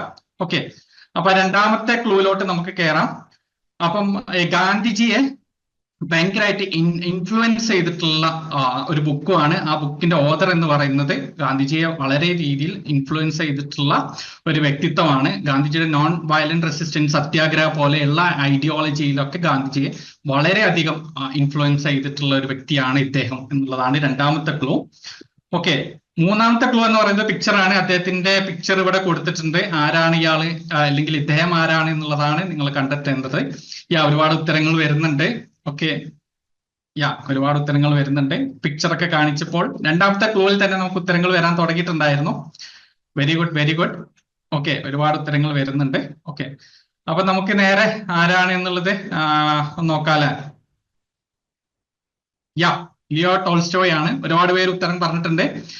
ലിയോ ടോൾസ്റ്റോയ് ആണ് കറക്റ്റ് ആയിട്ടുള്ള ഉത്തരം എന്ന് പറയുന്നത്. അദ്ദേഹത്തിന്റെ പുസ്തകത്തിന്റെ പേരിനകത്ത് kingdom of God is within you എന്ന് പറയുന്ന അദ്ദേഹത്തിന്റെ വിശ്വവിഖ്യാതമായിട്ടുള്ള ആ ഒരു പുസ്തകമാണ് ഗാന്ധിയെ ഗാന്ധിയും അങ്ങോട്ടും ഇങ്ങോട്ടും അല്ലെങ്കിൽ പരസ്പരം ഇൻഫ്ലുവൻസ് ചെയ്തിട്ടുള്ള വ്യക്തിത്വങ്ങളാണ്. അപ്പൊ ഗാന്ധിജിയെ ഏറ്റവും കൂടുതൽ ഇൻഫ്ലുവൻസ് ചെയ്തിട്ടുള്ള ഒരു ഓഥറും കൂടിയാണ് ലിയോ ടോൾസ്റ്റോയ് എന്ന് പറയുന്നത്. അപ്പൊ ഗാന്ധിയുടെ സൗത്ത് ആഫ്രിക്കയിലുള്ള ഒരു ഫാം ഉണ്ടായിരുന്നല്ലോ അല്ലെ, ടോൾസ്റ്റോയ് ഫാം എന്ന് പറയുന്നത് ഇദ്ദേഹത്തിന്റെ പേരിലായിരുന്നു ഗാന്ധിജി നാമകരണം ചെയ്തിട്ടുണ്ടായിരുന്നത്. അപ്പം വളരെ ഇൻട്രസ്റ്റിംഗ് ആയിട്ടുള്ള ഒരു ചോദ്യം തന്നെയായിരുന്നു. ഒരുപാട് പേര് ആൻസർ ചെയ്തിട്ടുണ്ട്. അശോക് സാർ, ആദ്യം ആരാണ് എന്നുള്ളത് കണ്ടെത്താൻ പറ്റിയോ ഇതിന് ആൻസർ ചെയ്തിട്ടുള്ളത്? ഫക്രുദ്ദീൻ. ഫക്രുദ്ദീൻ ആണ് ലിയോ ടോൾസ്റ്റോയ് ഫസ്റ്റ് പറഞ്ഞിട്ടുള്ളത്. ടീന പറഞ്ഞു, അതിനുശേഷം സോന, പിന്നെ ഐഫോൺ, രമ്യ ഒക്കെ അത് പറഞ്ഞിട്ടുണ്ട്. ഓക്കെ, അപ്പൊ ഫക്രുദ്ദീൻ ആണ് ഫസ്റ്റ് ആയിട്ട് ആൻസർ പറഞ്ഞിട്ടുള്ളത്. Anyway, that's great. അപ്പം നമ്മുടെ ഫസ്റ്റ് റൗണ്ട് ഇതോട് കൂടിയിട്ട് ഇവിടെ അവസാനിക്കുകയാണ്. അപ്പൊ നമ്മള് 4 ചോദ്യം നമ്മളിപ്പം ഇവിടെ ഡിസ്കസ് ചെയ്തിട്ടുണ്ടായിരുന്നു. അപ്പൊ നിങ്ങൾക്ക് ഒരുപാട് പേര് ഡിഫറെന്റ് ആയിട്ടുള്ള ആൾക്കാരായിരുന്നു അതിൽ ഫസ്റ്റ് ആയിട്ട് ഉത്തരം പറഞ്ഞിട്ടുള്ളത് എന്നുള്ളതും വളരെ ഇൻട്രസ്റ്റിംഗ് ആക്കുന്നുണ്ട്. അപ്പൊ നമ്മുടെ കോമ്പറ്റീഷൻ കുറച്ചുകൂടി ടൈറ്റ് ആവുന്നുണ്ട്. അശോക് സാർ, നമുക്ക് പോയിന്റ് ഫസ്റ്റ് ആയിട്ട് പറഞ്ഞിട്ടുള്ള ഡിഫറെന്റ് ആൾക്കാരുടെ പേരൊന്ന് അനൗൺസ് ചെയ്യാവോ? നമുക്ക് കുറച്ചുകൂടി പോയിന്റുകൾ കാര്യങ്ങളൊക്കെ ഒന്ന് ഡിഫറെന്റ് ആവുന്നുണ്ടോ എന്നുള്ള അറിയാൻ വേണ്ടിയിട്ടായിരുന്നു. എല്ലാ ഉത്തരത്തിന്റെയും ഫസ്റ്റ് ആയിട്ട് പറഞ്ഞിട്ടുള്ള ആൾക്കാരെ ഒന്ന് പറയാമോ? ക്വസ്റ്റ്യൻ നമ്പർ 1 ഫസ്റ്റ് ആയിട്ട് ആൻസർ പറഞ്ഞത് ഫ്രാങ്ക്ലിൻ ആണ്. ക്വസ്റ്റ്യൻ നമ്പർ 2 ഫസ്റ്റ് ആയിട്ട് ആൻസർ ചെയ്തത് രജിത. ക്വസ്റ്റ്യൻ നമ്പർ 3 ഫസ്റ്റ് ആയിട്ട് ആൻസർ ചെയ്തത് Babu. And question number 4 first ആയിട്ട് ആൻസർ ചെയ്തത് ഫക്രുദ്ദീൻ. ഓക്കെ, അപ്പൊ 4 ക്വസ്റ്റ്യൻ 4 പേരാണ്, ഡിഫറെന്റ് പേരാണ് അല്ലെ? 4 ആളാണ്, ഡിഫറെന്റ് ആൾക്കാരാണ് ഓ, ആൻസർ. അപ്പൊ നമ്മുടെ കോമ്പറ്റീഷൻ കുറച്ച് ടൈറ്റ് ആയിരിക്കുകയാണ്. അപ്പൊ എന്തായാലും തീർച്ചയായിട്ടും എല്ലാവരും സെക്ഷൻ 2 മുതൽ 6 വരെ തീർച്ചയായിട്ടും തീർച്ചയായിട്ടും എല്ലാവരും തന്നെ നിങ്ങൾ എന്ത് ചെയ്യാ, ആദ്യാവസാനം വരെ നിൽക്കുക. കാരണം ഇപ്പൊ ഈ പറയപ്പെട്ട എല്ലാവർക്കും ഓരോരോ പോയിന്റ് ആണ് ഫസ്റ്റ് ആയി പറഞ്ഞിട്ടുള്ളത്. അപ്പൊ സെക്കൻഡും തേർഡൊക്കെ വന്നവരുണ്ടാവും. അപ്പൊ തീർച്ചയായിട്ടും കോമ്പറ്റീഷൻ ഇപ്പോഴും ടൈറ്റ് ആണ്. ഇതുവരെ പോയിന്റ്സ് കിട്ടാത്തവർക്കും ചാൻസസ് ഉണ്ട് കേട്ടോ. കാരണം ഫസ്റ്റ് ആയി പറഞ്ഞിട്ടുള്ളത് 4 പേരും ഡിഫറെന്റ് ആണ്. ഈ സെക്ഷൻ 2 മുതൽ 6 വരെ നിങ്ങൾക്ക് സമയമുണ്ട്. നമുക്ക് 18 മുതൽ 20 ക്വസ്റ്റ്യൻ വരെ നമുക്ക് ഉണ്ടായിരിക്കുന്നതാണ്. ഇപ്പൊ 4 ക്വസ്റ്റ്യൻസേ കഴിഞ്ഞിട്ടുള്ളൂ. ഏകദേശം 20 ക്വസ്റ്റ്യൻസിന്റെ അടുത്ത് നമ്മൾ ഡിസ്കസ് ചെയ്യുന്നതായിരിക്കും. ഓക്കെ, അപ്പൊ ഞാൻ അഭയ് സാറിലേക്ക് ഹാൻഡ് ഓവർ ചെയ്യുന്നതാണ് സെക്ഷൻ 2 മുതൽ 6 വരെ ലീഡ് ചെയ്യാൻ വേണ്ടിയിട്ട്. Okay, Abhay sir screen share ചെയ്തോളൂ. So hi all. അപ്പൊ റേസാറിന്റെ ഒരു അടിപൊളി റൗണ്ട് കഴിഞ്ഞു. അപ്പൊ ഞാൻ ഈ അധികം ദീർഘിപ്പിക്കുന്നില്ല. നമുക്ക് പെട്ടെന്ന് കൂടുതൽ ക്വസ്റ്റ്യൻസിലേക്ക് പോകേണ്ടതുണ്ട്. ഇനിയും ഒരു 5ഓളം റൗണ്ട് ബാക്കിയുണ്ട്. ഇനി ഇതിന് ആദ്യമേ പറയാനുള്ള ഒരു കാര്യം, ഇപ്പം ചിത്രം കാണിച്ചുകൊണ്ടുള്ള ചോദ്യങ്ങൾ കഴിഞ്ഞു എന്ന് കരുതിയിട്ടുണ്ടെങ്കിൽ ഇല്ല. ഇനി ചിത്രം കാണിച്ചുകൊണ്ടും അതുപോലെ ഓഡിയോ കേൾപ്പിച്ചുകൊണ്ടും ഇനി കഥ പറഞ്ഞുകൊണ്ടും ഒക്കെ തന്നെ ആൻസർ പറയാൻ തക്ക രീതിയിലുള്ള ക്വസ്റ്റ്യൻസ് ആണ് നമ്മൾ തയ്യാറാക്കിയിട്ടുള്ളത്. അപ്പൊ അതിനായിട്ട് വെയിറ്റ് ചെയ്യുക. ആൻഡ് എനിക്ക് തോന്നുന്നു അശോക് സർ, ഇവാലുവേഷന് ടൈം മതിയാവോ? ഇനിയിപ്പം നമുക്ക് സ്റ്റാർട്ട് ചെയ്യാവോ സെക്കൻഡ് റൗണ്ട്? സ്റ്റാർട്ട് ചെയ്യാം. ഓക്കെ, എന്നാൽ എല്ലാവരും റെഡി ആണെന്ന് കരുതുന്നു. റെഡി ആണോ? റെഡി ആണെങ്കിൽ ഒന്ന് കമന്റ്സിൽ അറിയിച്ചേ. യെസ്. അപ്പൊ എന്റെ ചില ക്വസ്റ്റ്യൻസ് വളരെ സിമ്പിൾ ആണ്. അത് എത്രയും പെട്ടെന്ന് ആൻസർ ചെയ്യാൻ ശ്രമിക്കുക. വളരെ സിമ്പിൾ ആയിട്ടുള്ള ക്വസ്റ്റ്യൻസ് ആണ്. അതും ഇതിലിപ്പം കേരളത്തിൽ നിന്നുള്ളവരാകുമ്പോൾ ഒക്കെ തന്നെ ആൻസർ ചെയ്യാൻ പറ്റിയ പല ക്വസ്റ്റ്യൻസും ഉണ്ട്. അതുകൊണ്ട് എത്രയും പെട്ടെന്ന് ആൻസേഴ്സിലേക്ക് അടക്കുക. നമ്മുടെ ഫസ്റ്റ് ക്വസ്റ്റിലേക്ക് നമുക്ക് പോവാം. This is A mango tree planted by Mahatma Gandhi. Where is it located? അപ്പൊ ഇത് നേരിട്ട് കണ്ട ഒരുപാട് ആൾക്കാരുണ്ടാവും. അപ്പൊ അതുകൊണ്ടാണ് ഇതിന്റെ അധികം ക്ലൂസോ കാര്യങ്ങളിലും ഒന്നും തന്നെ പോവാത്തത്. ഇത് ഏകദേശം നമ്മുടെ ഞാൻ പറയുകയാണ്, ഒരു 1930 അടുപ്പിച്ച് എന്ന് പറയും. കൃത്യമായിട്ടുള്ള കൊല്ലം ഞാൻ പറയുന്നില്ല. അടുപ്പിച്ച് നട്ടിട്ടുള്ള അല്ലെങ്കിൽ ഉള്ള ഒരു മാവാണ്. അപ്പൊ ഈ മാവിന് വേറൊരു പേരും ഉണ്ട്. യെസ്, കറക്റ്റ് ആൻസർ ആദ്യം വന്നിട്ടുള്ള എനിക്ക് തോന്നുന്നു ഫക്രുദ്ദീൻ മുഹമ്മദ് ആണോ അശോക് സർ? കാരണം അദ്ദേഹം ഒരുപാട് മാവ് നട്ടിട്ടുണ്ട്. അതുകൊണ്ടാണ് ഞാൻ ഈ ചിത്രം തന്നെ അവിടെ കൊടുത്തത്. അദ്ദേഹത്തിന്റെ ഒരുപാട് മരങ്ങൾ പല ക്യാമ്പസുകളിലായിട്ട് തന്നെ നമുക്ക് കാണാൻ സാധിക്കും. അതുപോലെ പല ഇടങ്ങളിലായിട്ട് നമുക്ക് കാണാൻ സാധിക്കും. പക്ഷേ ഈ ഒരു മാവിന് അവരിട്ട പേര്, അതായത് ഗാന്ധി മാവ് എന്നാണ്. ഇനി അതിന്ന് കിട്ടുന്ന മാങ്ങയ്ക്ക് മറ്റൊരു പേര് കൂടെയുണ്ട്. എന്താണെന്നറിയോ? അതറിയുന്നവരോടൊന്ന് കമന്റ് ചെയ്തേ. മൽഗോവയല്ല, ശരിക്കും ഇത് വേറെ തന്നെ നമുക്കന്ന് നാട്ടിൽ കാണാൻ കിട്ടാത്ത ഒരു തരം മാങ്ങയായിട്ടൊക്കെ വേണമെങ്കിൽ പറയാം. അപ്പൊ ഇതിന് ഗാന്ധി മാങ്ങ എന്നാണ് പേര്. തോത്താപുരി എന്ന് പറയും. അപ്പം അഹമ്മദാബാദിലെല്ലാം തന്നെ, അല്ലെ ഗുജറാത്തിലൊക്കെ തന്നെ ഒരുപാടായിട്ട് കണ്ടുവരുന്നൊരു മാവായിട്ട് പറയാം. അപ്പം ആ ഒരു മാങ്ങയുടെ ഷേപ്പ് കൊണ്ട് തന്നെ സാധാരണ കാണുന്ന മാങ്ങ അല്ലാത്തത് കൊണ്ട് അതിന് പയ്യന്നൂർ മാങ്ങ എന്നുള്ള ഒരു പേരും ഉണ്ട്. അപ്പൊ ഇത് 1928 പുള്ളി ഗാന്ധിജി നമ്മുടെ കേരളത്തിൽ വരുന്നുണ്ട്. അന്നേരം സ്വാമി ആനന്ദ തീർത്ഥനെ കാണാൻ വേണ്ടി അദ്ദേഹത്തിന്റെ ആശ്രമത്തിൽ വരുമ്പോഴാണ് അദ്ദേഹം ഈ ഒരു മാവ് അവിടെ നടുന്നത്. അടുത്ത ക്വസ്റ്റിലേക്ക് കിടക്കുകയാണ്. ചോദിക്കേണ്ട താമസം വന്നിട്ടില്ല, അതിനു മുന്നേ തന്നെ ആൻസർ വന്നിട്ടുണ്ട്. Har story was published in the Harijan magazine as dash കാ ത്യാഗ്. അതായത് ഗാന്ധിജി അന്നൊരു കൗമാരക്കാരി എന്ന് പറയാം, 17 വയസ്സേ ഉള്ളൂ. ഗാന്ധിജിയെ കണ്ട ഉടനെ തന്നെ വന്നിട്ട് കയ്യിലുണ്ടായിരുന്ന മൊത്തം സ്വർണവും കൊടുക്കുന്നതിനോടൊപ്പം തന്നെ ഇനി ഒരിക്കലും സ്വർണം ധരിക്കില്ല എന്ന് കൂടെ പറഞ്ഞ് ആ ഒരു ചെറിയ പ്രായത്തിൽ തന്നെ അത്രയും ഒരു ധൈര്യവും, അല്ലെങ്കിൽ അന്നത്തെ കാലത്തൊന്നും ആരും തന്നെ ചെയ്യാത്തൊരു കാര്യം ചെയ്ത് കാണിച്ച ഒരു മഹത് വ്യക്തിയാണ്, അല്ലെങ്കിൽ ഒരു മഹതിയാണെന്നൊക്കെ നമുക്ക് പറയാം. 1934 പ്രധാനപ്പെട്ട, ഇന്ന് ഗിവ് അവേയുടെ കാലാണല്ലേ, അപ്പൊ അന്നത്തെ ഏറ്റവും പ്രധാനപ്പെട്ട ഒരു ഗിവ് അവേ നൽകി സ്വാതന്ത്ര്യ സമരത്തിലേക്ക് കോൺട്രിബ്യൂട്ട് ചെയ്ത, അതും താഴേക്കിടയിലുള്ള സമൂഹത്തിൽ ഏറ്റവും കൂടുതൽ ബുദ്ധിമുട്ട് അനുഭവിക്കുന്നവർക്ക് എന്തെങ്കിലും ചെയ്യണമെന്ന് ആഗ്രഹിച്ച് ഗാന്ധിജി വന്ന സമയത്താണ് അദ്ദേഹത്തിന് ഈ സ്വർണം ഊരിക്കൊടുത്തുകൊണ്ട് കൗമുദി ടീച്ചർ മാതൃകയാവുന്നത്. ഓൾറെഡി ആൻസർ വന്നിട്ടുണ്ട്, അപ്പൊ അത് അശോക് സാർ നോട്ട് ചെയ്തിട്ടുണ്ടോ? ഹരിജൻ സഹായനിധിയിലേക്കുള്ള സഹായത്തിനായിട്ട്, അല്ലെങ്കിൽ അതിന്റെ ഒരു എല്ലാവരിൽ നിന്നും അവരാലാവുന്ന സഹായങ്ങൾ സ്വീകരിക്കുക എന്ന രീതിയിൽ വന്നപ്പോഴാണ് തലശ്ശേരിയിൽ വെച്ച് കൗമുദി ടീച്ചർ ഈ ഒരു സംഭാവന ചെയ്യുകയും പിന്നീട് എല്ലാ കാലവും ആ പറഞ്ഞ ഗാന്ധിജി നേരത്തെ കണ്ടു, ആകെ ഒരാളെ മാത്രമേ ഓട്ടോബയോഗ്രഫിയിൽ മെൻഷൻ ചെയ്തിട്ടുള്ളൂ. അതുപോലെ ഹരിജൻ മാഗസിനിൽ എഴുതിക്കൊണ്ടിരുന്ന സമയത്ത് മെൻഷൻ ചെയ്തിട്ടുള്ള ഒരു വ്യക്തി കൂടിയാണ് കൗമുദി ടീച്ചർ. അടുത്ത ക്വസ്റ്റിലേക്ക് പോവാം. He met Mahatma Gandhi in 1931. 1931 ഇദ്ദേഹം ഈ വ്യക്തിയെ പരിചയപ്പെടുന്നത്. ആൻസേഴ്സ് വന്നു തുടങ്ങിയിട്ടില്ല ഏതായാലും. ഓക്കെ, അപ്പൊ ഇദ്ദേഹത്തിന്റെ സിനിമയാണ്, ഇദ്ദേഹം ഭയങ്കര ഫേമസ് ആയിട്ടുള്ള ഒരു ആർട്ടിസ്റ്റ് ആണ്. ഭയങ്കര ഫേമസ് എന്ന് വെച്ച് കഴിഞ്ഞാൽ അന്നത്തെ കാലത്ത് ഇത്രയും പെട്ടെന്ന് സമ്പന്നനായിട്ടുള്ള ഒരു ബിസിനസ്സുകാരൻ പോലും ഇല്ല എന്നാണ് പറയപ്പെടുന്നത്. അപ്പൊ ഒരു ഇംഗ്ലീഷ് ആക്ടർ ആയിരുന്നു. വളരെ സൊസൈറ്റിയോടൊക്കെ തന്നെ, സമൂഹത്തോട് വളരെ പ്രതിബദ്ധത കാണിച്ചിട്ടുള്ള ഒരു വ്യക്തിയാണ് ഇദ്ദേഹം. ഗാന്ധിജി 1931 മീറ്റ് ചെയ്ത ശേഷം, ഗാന്ധിജിയുമായി പരിചയപ്പെട്ട ശേഷം ഇദ്ദേഹത്തിൽ ഒരുപാട് മാറ്റങ്ങൾ വരികയും ഇദ്ദേഹത്തിന്റെ പിന്നീടുള്ള മുന്നോട്ടുള്ള എല്ലാവിധ അദ്ദേഹത്തിന്റെ ആർട്ടിസ്റ്റിക് എക്സ്പ്രഷൻസിലേക്കൊക്കെ വരുമ്പോഴും ആ ഗാന്ധിജിയുടെ ഒരു പതിപ്പല്ല, ഒരു അടയാളം അദ്ദേഹത്തിന്റെ ഏതെങ്കിലുമൊക്കെ സിനിമയിലായിട്ടൊക്കെ നമുക്ക് കാണാൻ സാധിക്കും. ഒരുപാട് ഉത്തരങ്ങൾ വന്നിട്ടുണ്ട്. എനിക്കൊന്ന് ആദ്യം പറഞ്ഞത് ആരാണ്? മുരളി അല്ലേ ആദ്യം പറഞ്ഞത്? അതെ, മുരളിയാണ് കറക്റ്റ് ആൻസർ പറഞ്ഞിട്ടുള്ളത്. അങ്ങനെ പറഞ്ഞുകൊണ്ടേ ഇരിക്കും. ഞാൻ പറഞ്ഞില്ലേ, നിങ്ങൾക്ക് അറിയുന്ന, നിങ്ങൾക്ക് ഒന്ന് ചിന്തിച്ചാൽ കിട്ടാവുന്ന ഉത്തരങ്ങൾ ഇനിയും ഒരുപാട് വരാനുണ്ട്. ചിന്തിക്കേണ്ടി വരും ചില ചോദ്യങ്ങൾക്കൊക്കെ, പക്ഷെ ചിന്തിച്ചാൽ കിട്ടാത്തതായിട്ടുള്ള ഉത്തരങ്ങളൊന്നും തന്നെ ഞാൻ വിട്ടിട്ടില്ല. ഓക്കെ, അപ്പം ആദ്യം കറക്റ്റ് ആൻസർ ആദ്യം പറഞ്ഞിരിക്കുന്നത് മുരളിയാണ്. So congrats Murali.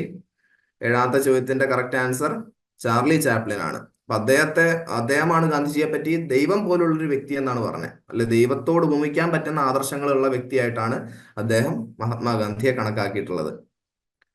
അടുത്ത ചോദ്യത്തിലേക്ക് വരാം. 8ാമത്തെ question. A leader from Andhra Pradesh ran for the president election of the Indian National Congress. അതായത് 1939 അന്നേരം വളരെ ജനങ്ങളുടെ എല്ലാം തന്നെ സപ്പോർട്ടുള്ള നേതാവായിട്ടുള്ള സുഭാഷ് ചന്ദ്രബോസിനെതിരെ ഇന്ത്യൻ നാഷണൽ കോൺഗ്രസിന്റെ പ്രസിഡൻഷ്യൽ ഇലക്ഷനിൽ ഗാന്ധിജിക്ക് വേണ്ടി ഇദ്ദേഹം നിന്നിട്ടുണ്ട്. പക്ഷെ സുഭാഷ് ചന്ദ്രബോസ് ആയിരുന്നു എതിർപ്പാളയത്തിൽ എന്നുള്ളത് കൊണ്ട് തന്നെ ജയിക്കാനായിട്ടില്ല. അദ്ദേഹത്തിന്റെ ഒരു പ്രധാനപ്പെട്ട ബുക്കാണ് ഇതല്ല, മറ്റ് ഗാന്ധിജിയെ പറ്റിയും അദ്ദേഹം പുസ്തകങ്ങൾ എഴുതിയിട്ടുണ്ട്. പക്ഷെ അതിൽ വളരെ പ്രധാനപ്പെട്ട പുസ്തകമാണ് the history of the Congress എന്നുള്ളത്. ഇനി ഞാൻ ഇപ്പൊ ഈ കാണിച്ചുകൊണ്ടിരിക്കുന്ന ലോഗോ, അത് ആരെങ്കിലുമൊക്കെ തന്നെ കണ്ടിട്ടുണ്ടോ ഇതിനു മുന്നേ?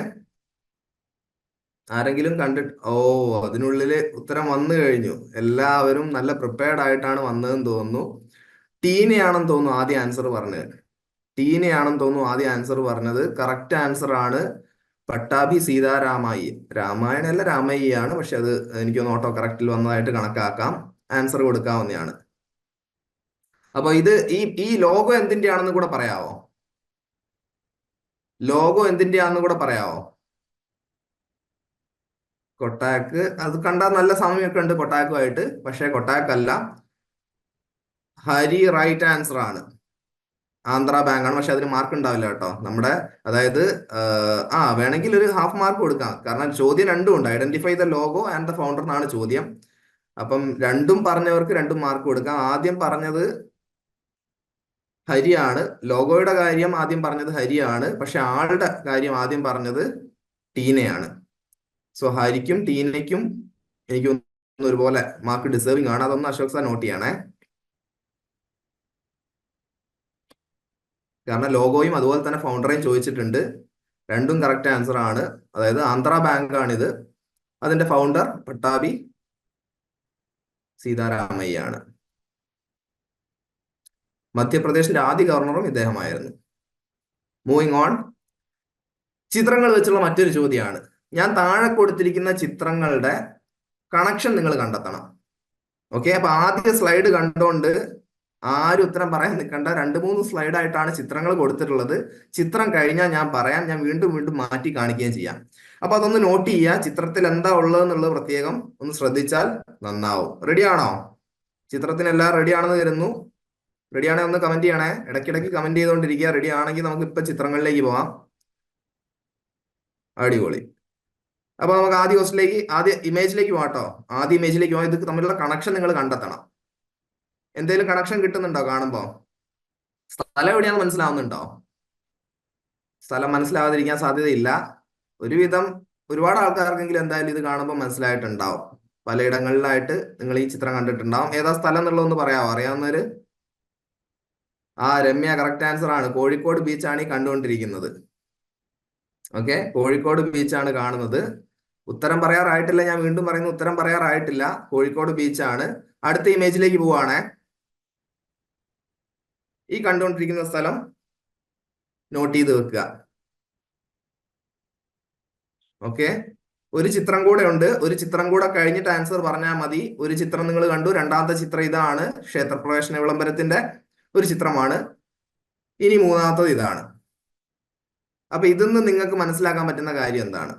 ഇത് മൂന്നും കൂടെ ഉള്ള ബന്ധമാണ് ചോദിക്കുന്നത്. അപ്പൊ ഇതിനധികം ക്ലൂ ഞാൻ തരുന്നതായിരിക്കില്ല.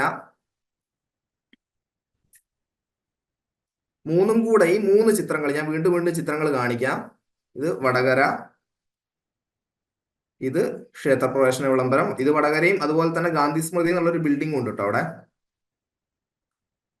കോഴിക്കോട് ബീച്ച്. അപ്പൊ കോഴിക്കോട് ബീച്ചും അമ്പലവും അതുപോലെ വടകരയും ഈ പറഞ്ഞ ബിൽഡിംഗും ഒക്കെ തമ്മിൽ എന്താണ് ബന്ധം എന്നുള്ളതാണ് ചോദ്യം. ടീന തന്നെയാണെന്ന് തോന്നുന്നു ആദ്യം ആൻസർ പറഞ്ഞത്. ഗാന്ധി വിസിറ്റഡ് ദീസ് പ്ലേസസ് എന്നുള്ളതാണ്. ഗാന്ധി വിസിറ്റഡ് ദീസ് പ്ലേസസ് എന്നുള്ളത് ടീനയ്ക്ക് മുന്നേ ആരെങ്കിലും പറഞ്ഞിട്ടുണ്ടോ എന്നുള്ളത് അശോക് സർ ഒന്ന് നോക്കിയേക്കണേ. പറഞ്ഞിട്ടുണ്ടോ? ഇല്ല, ടീന കഴിഞ്ഞിട്ടാണ് ആതിര പറഞ്ഞിരിക്കുന്നത്. ഓക്കെ, അപ്പം ടീന റൈറ്റ് ആൻസർ ആണ്. 5 വ്യത്യസ്ത സന്ദർഭങ്ങളിലാണ് ഗാന്ധിജി കേരളത്തിൽ വന്നിട്ടുള്ളത്. അപ്പൊ ഒരുപാട് ലൊക്കേഷൻസ് കവർ ചെയ്തിട്ടുണ്ട്. ഈ 5 ഇടത്തേ പോയിട്ടുള്ളൂ എന്നുള്ളതല്ല, പക്ഷെ ഈ 5 ഇടത്തും പോയിട്ടുണ്ട് എന്നുള്ളതാണ് ഇതിന്റെ പ്രത്യേകത. അപ്പൊ ഈ ഗാന്ധി സ്മൃതി എന്നുള്ള ബിൽഡിങ്ങിന്റെ തറക്കല്ലിട്ടത്, അതിന്റെ ഒരു കോർണർ സ്റ്റോൺ ഇട്ടത് ഗാന്ധിജിയായിരുന്നു. പിന്നെ വടകര വന്നപ്പോഴാണ് ഈ പറഞ്ഞ പോലെ നമ്മുടെ കൗമുദി ടീച്ചറെ കാണുന്നത്. അപ്പം 1920 മലബാർ, 1925 വൈക്കം സത്യാഗ്രഹത്തിനായിട്ട് വന്നു. 1927 തൊട്ടുകൂടായ്മയ്ക്കെതിരെ പ്രസ്താവന ഇറക്കുന്നതിനായിട്ട് വന്നു. 1934 വീണ്ടും മലബാറിൽ വരികയുണ്ടായി. 1937 ക്ഷേത്രപ്രവേശന വിളംബരത്തിന്റെ സമയത്തും അദ്ദേഹം തിരുവിതാംകൂറിൽ എത്തിയിട്ടുണ്ട്. അപ്പൊ ഇനിയും ഇതുപോലത്തെ ക്വസ്റ്റ്യൻസ് വരാനുണ്ട്. അപ്പൊ ഈ സ്ഥലങ്ങളൊക്കെ കണ്ട് പരിചയമുള്ളവരൊക്കെ തന്നെയല്ലേ കൂട്ടത്തിൽ കൂടുതലും. അപ്പൊ ക്വിസ് എങ്ങനെ പോകുന്നു എന്നുള്ളത് ഒന്ന് കമന്റ് ചെയ്യാം. അശോക് സാർ ആ മാർക്ക് ഒന്ന് കാൽക്കുലേറ്റ് ചെയ്യുമ്പോഴേക്ക് ക്വിസ് എങ്ങനെ പോകുന്നുണ്ട് എന്നുള്ളതും കൂടെ നിങ്ങളുടെ ഒരു അണ്ടർസ്റ്റാൻഡിങ്ങിൽ ക്വിസ് എങ്ങനെ പോകുന്നുണ്ട് എന്നുള്ളത് കമന്റ് ചെയ്യാം. ഓക്കെ, അടിപൊളി. അപ്പം ഇന്ന് എല്ലാവരും എനിക്കൊന്ന് ശ്രമദാനം കാര്യങ്ങളൊക്കെ ആയിട്ടും അതുപോലെ വാട്സപ്പ് സ്റ്റാറ്റസുകളും ഒക്കെ തന്നെ വെച്ച് ഗാന്ധി ജയന്തി ആഘോഷിച്ചുണ്ടാവും തന്നെയാണ് കരുതുന്നത്. ഇൻട്രസ്റ്റിംഗ് ആണ് set. Okay, Ashok sir ready ആയതാണോ? അപ്പൊ നിങ്ങളെ ഓരോരുത്തരും ഇങ്ങനെ ആൻസർ പറഞ്ഞുകൊണ്ടിരിക്കുക. തെറ്റുമോ എന്നുള്ള കാര്യം നോക്കണ്ട. കാരണം ഈ പറഞ്ഞ പോലെ കറക്റ്റ് ക്വസ്റ്റ്യൻ വായിച്ച ശേഷം നിങ്ങൾക്ക് ആൻസർ ചെയ്യാവുന്നതാണ്. ഇപ്പൊ ഗാന്ധിജി എന്ന് വെച്ച് കഴിഞ്ഞാൽ നമ്മൾ സ്കൂൾ കാലഘട്ടം തൊട്ട് അത്യാവശ്യം നല്ലപോലെ പഠിച്ചു വരുന്ന ഒരു ടോപ്പിക്കാണ്. പിന്നെ എവിടെ നോക്കിയാലും ഇപ്പം ഈ ചോദിച്ചു കഴിഞ്ഞാൽ ഗാന്ധിജിയെ പറ്റി കുറഞ്ഞതൊരു 10-15 കാര്യങ്ങളെങ്കിലും എല്ലാ മലയാളിക്കും എന്തായാലും അറിയാം. എല്ലാ ഇന്ത്യക്കാരനും തന്നെ അറിയണ്ടാവും. അപ്പൊ അതുകൊണ്ട് ഇനിയും ഇതുപോലത്തെ ചോദ്യങ്ങൾ വരാനുണ്ട്. പറഞ്ഞല്ലോ, കഥയും പാട്ടും ഒക്കെ വരാനുണ്ട്. അപ്പൊ അതുകൊണ്ട് ഓക്കെ ശരി, അടുത്ത ക്വസ്റ്റിലേക്ക് പോവാം. ഇനി പാട്ടിന്റെ സമയമാണ്. അപ്പൊ ഞാൻ ഓഡിയോ കേൾപ്പിച്ചു തരും. ആ ഓഡിയോ കേട്ടിട്ട് ഈ തരുന്ന ക്വസ്റ്റ്യൻസ് ആൻസർ ചെയ്യാം. സോ നമ്മുടെ 10ാമത്തെ ചോദ്യം എന്ന് പറയുന്നത് listen to the audio and answer how it is related to Mahatma Gandhi എന്നുള്ളതാണ്. ഓക്കെ, അപ്പൊ ഇനി കേൾക്കാൻ പോകുന്ന ഓഡിയോ മഹാത്മാഗാന്ധിയുമായിട്ട് എങ്ങനെ ബന്ധപ്പെട്ടിരിക്കുന്നു എന്നുള്ളതാണ് പറയേണ്ടത്. അപ്പൊ ഞാൻ ഒരു ഓഡിയോ കേൾപ്പിച്ചു തരാം ഇപ്പൊ തന്നെ.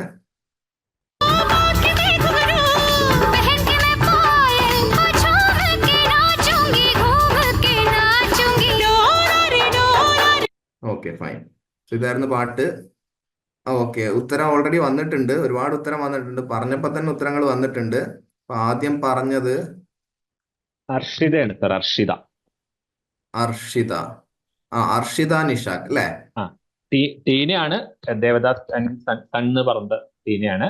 പേര് പറഞ്ഞത് അർഷിതയാണ്. എനിക്ക് തോന്നുന്നു പേരിനും ഈക്വൽ വെയിറ്റേജ് കൊടുക്കാം. പടം ഐഡന്റിഫൈ ചെയ്യുന്നതിലൂടെയാണ് അതിലേക്ക് എത്തുക. അപ്പം ദേവദാസ് മൂവി എന്ന് പറയുമ്പം എനിക്ക് തോന്നുന്നു അർഷിതയ്ക്ക് മാർക്ക് കൊടുക്കാം. Okay sir, okay. Okay, so അങ്ങനെയാണെങ്കിൽ ആ ക്വസ്റ്റ്യൻ കഴിഞ്ഞു. അപ്പൊ അതില് അദ്ദേഹത്തിന് 4 മക്കളാണ് ഉണ്ടായിരുന്നത്: ഹരിലാൽ, മണിലാൽ, രാംദാസ്, ദേവദാസ്. അപ്പൊ ഇവര് ഏറ്റവും ഇളയ മകനാണ് ദേവദാസ്. ആ പാട്ടും ഈ പറഞ്ഞ പോലെ ഗാന്ധിജിയുമായിട്ടുള്ള ബന്ധവും അത് തന്നെയാണ്.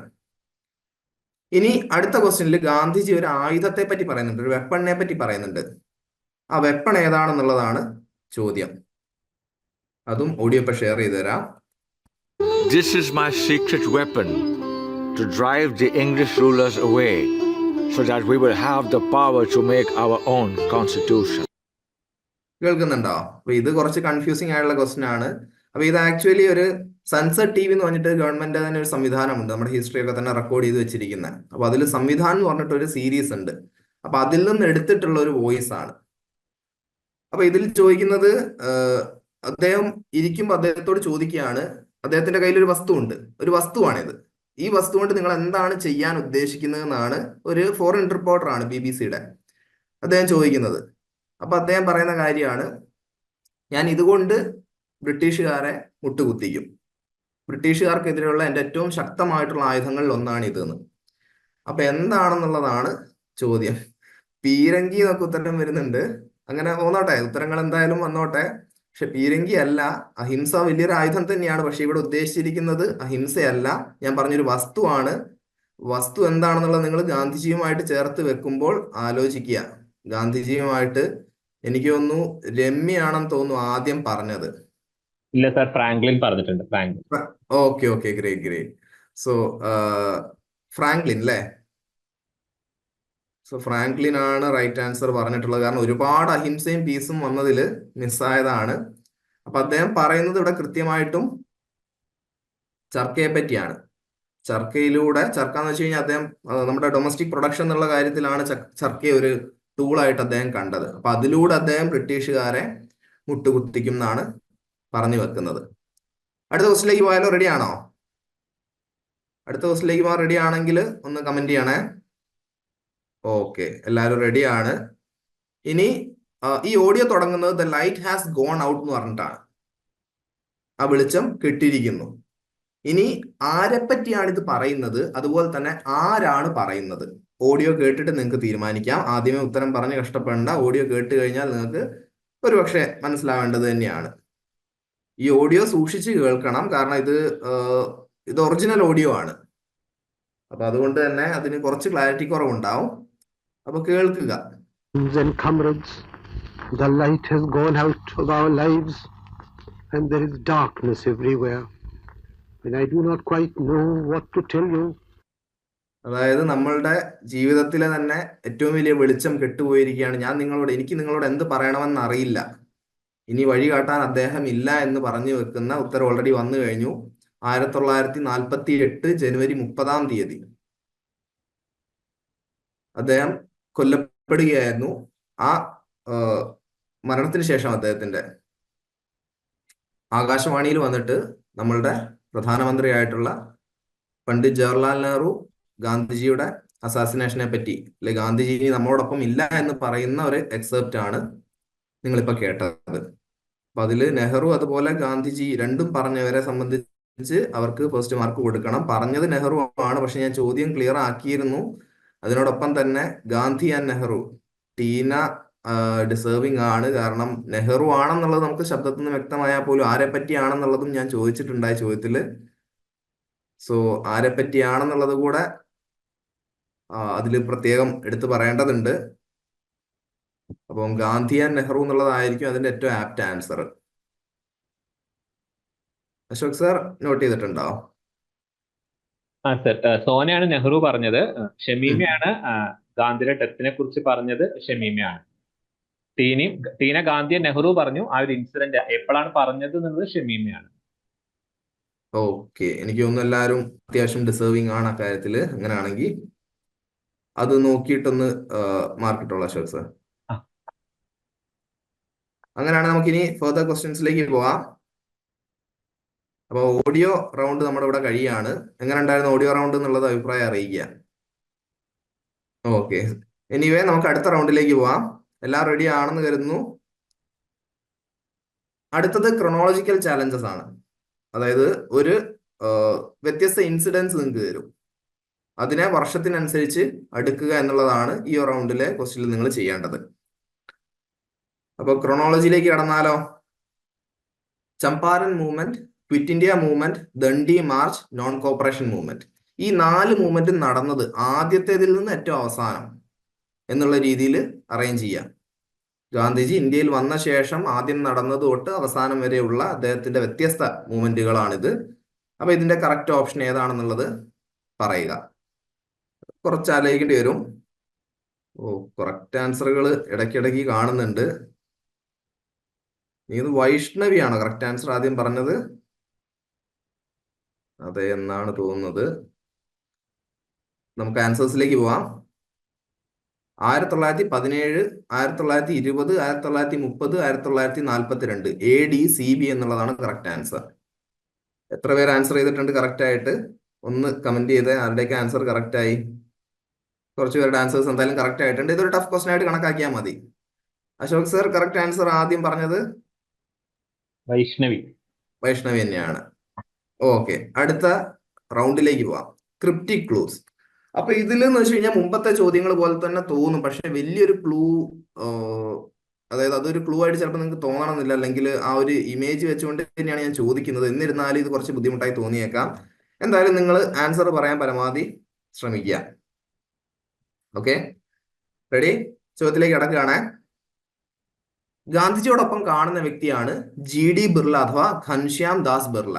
അപ്പൊ ഇദ്ദേഹത്തെ പറ്റി നല്ല കാര്യങ്ങളും മോശം കാര്യങ്ങളൊക്കെ ഒരുപാട് നിങ്ങൾ ഒരുപക്ഷെ കേട്ടിട്ടുണ്ടാവാം. അങ്ങനെ പല കാര്യങ്ങളും ഉണ്ട്. പക്ഷെ എന്നിരുന്നാലും ഈ ചോദ്യത്തെ സംബന്ധിച്ച് പറയുകയാണെങ്കിൽ ഇദ്ദേഹം ഘനശ്യാം ദാസ് ബിർളയാണ്.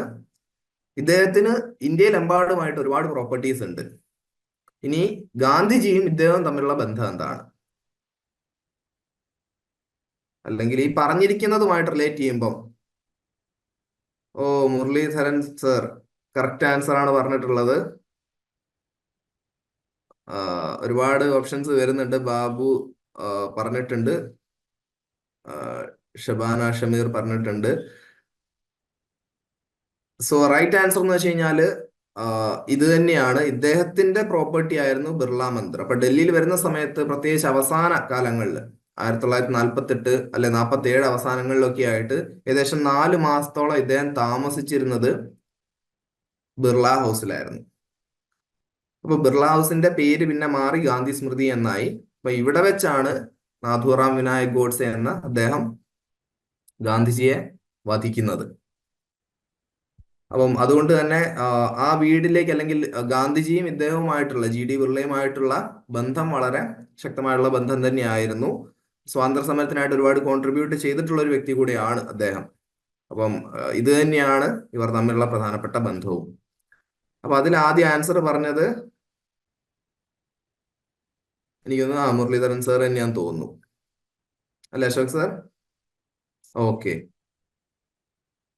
പിന്നെ പറഞ്ഞത് ബാബു സാർ പറഞ്ഞിട്ടുണ്ട്, ഷബാന ഷമീർ, ഷിഫ ഷാഫി, എന്ന് പറഞ്ഞാലും ഓക്കെ, അണ്ടർസ്റ്റാൻഡബിൾ ആണ്. ടീന, അമൃതായൻ. അങ്ങനെയാണെങ്കിൽ അടുത്ത ക്വസ്റ്റിലേക്ക് പോവാം.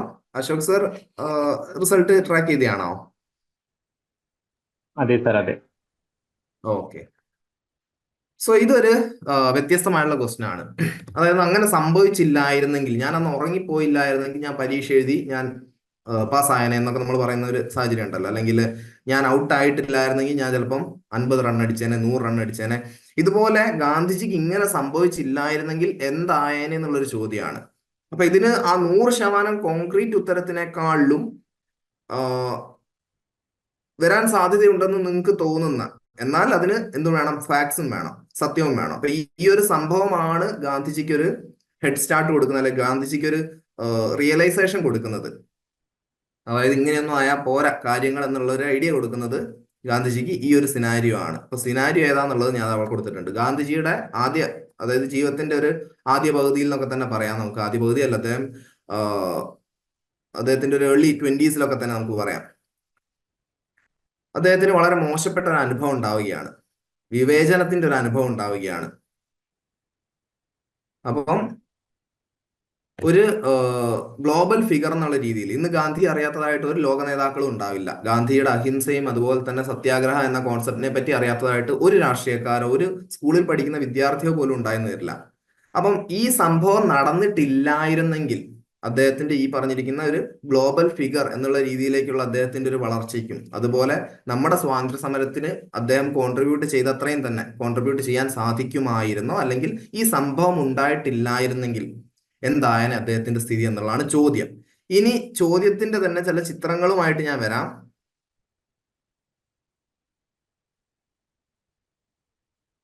അതിൽ ഞാൻ ചോദ്യത്തിലേക്ക് ഞാൻ ഇനിയും കടക്കുകയാണ്.